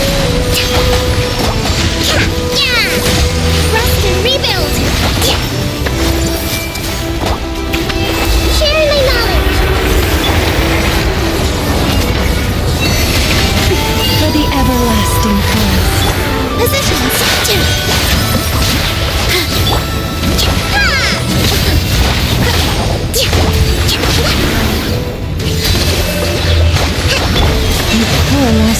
This dance is for you. Grow, grow, grow. Taurus, bring refuge.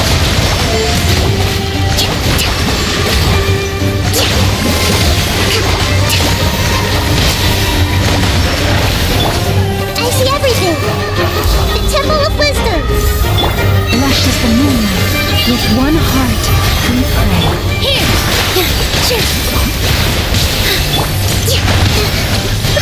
Hold the line.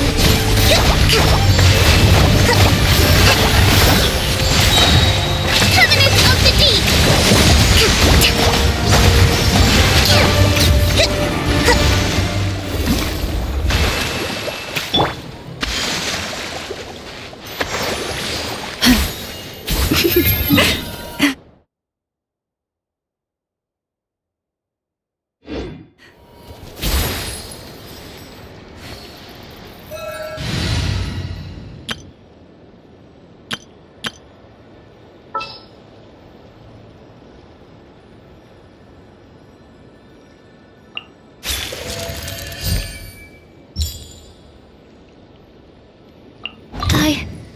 I can do it.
Strike a pose!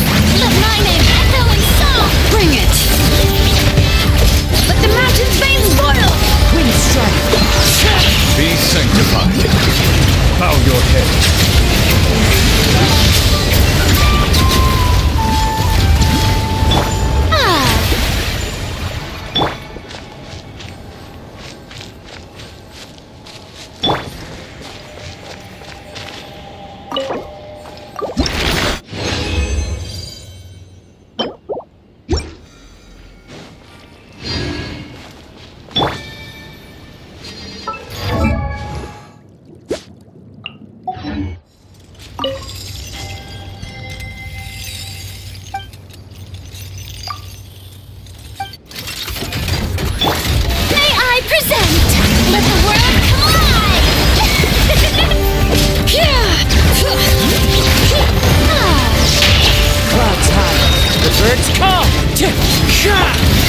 preserved and unscathed.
Yoo-hoo!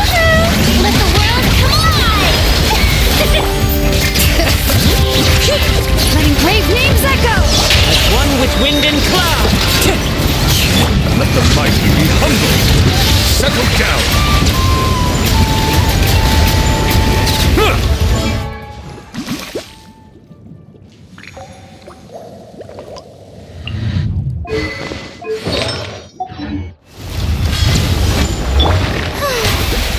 The show begins!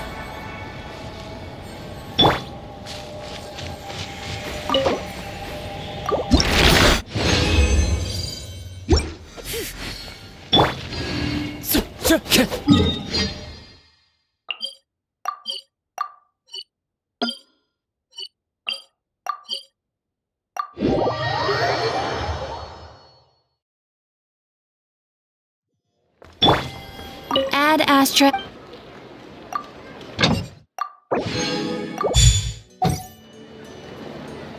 Ad Astra. Thank you for.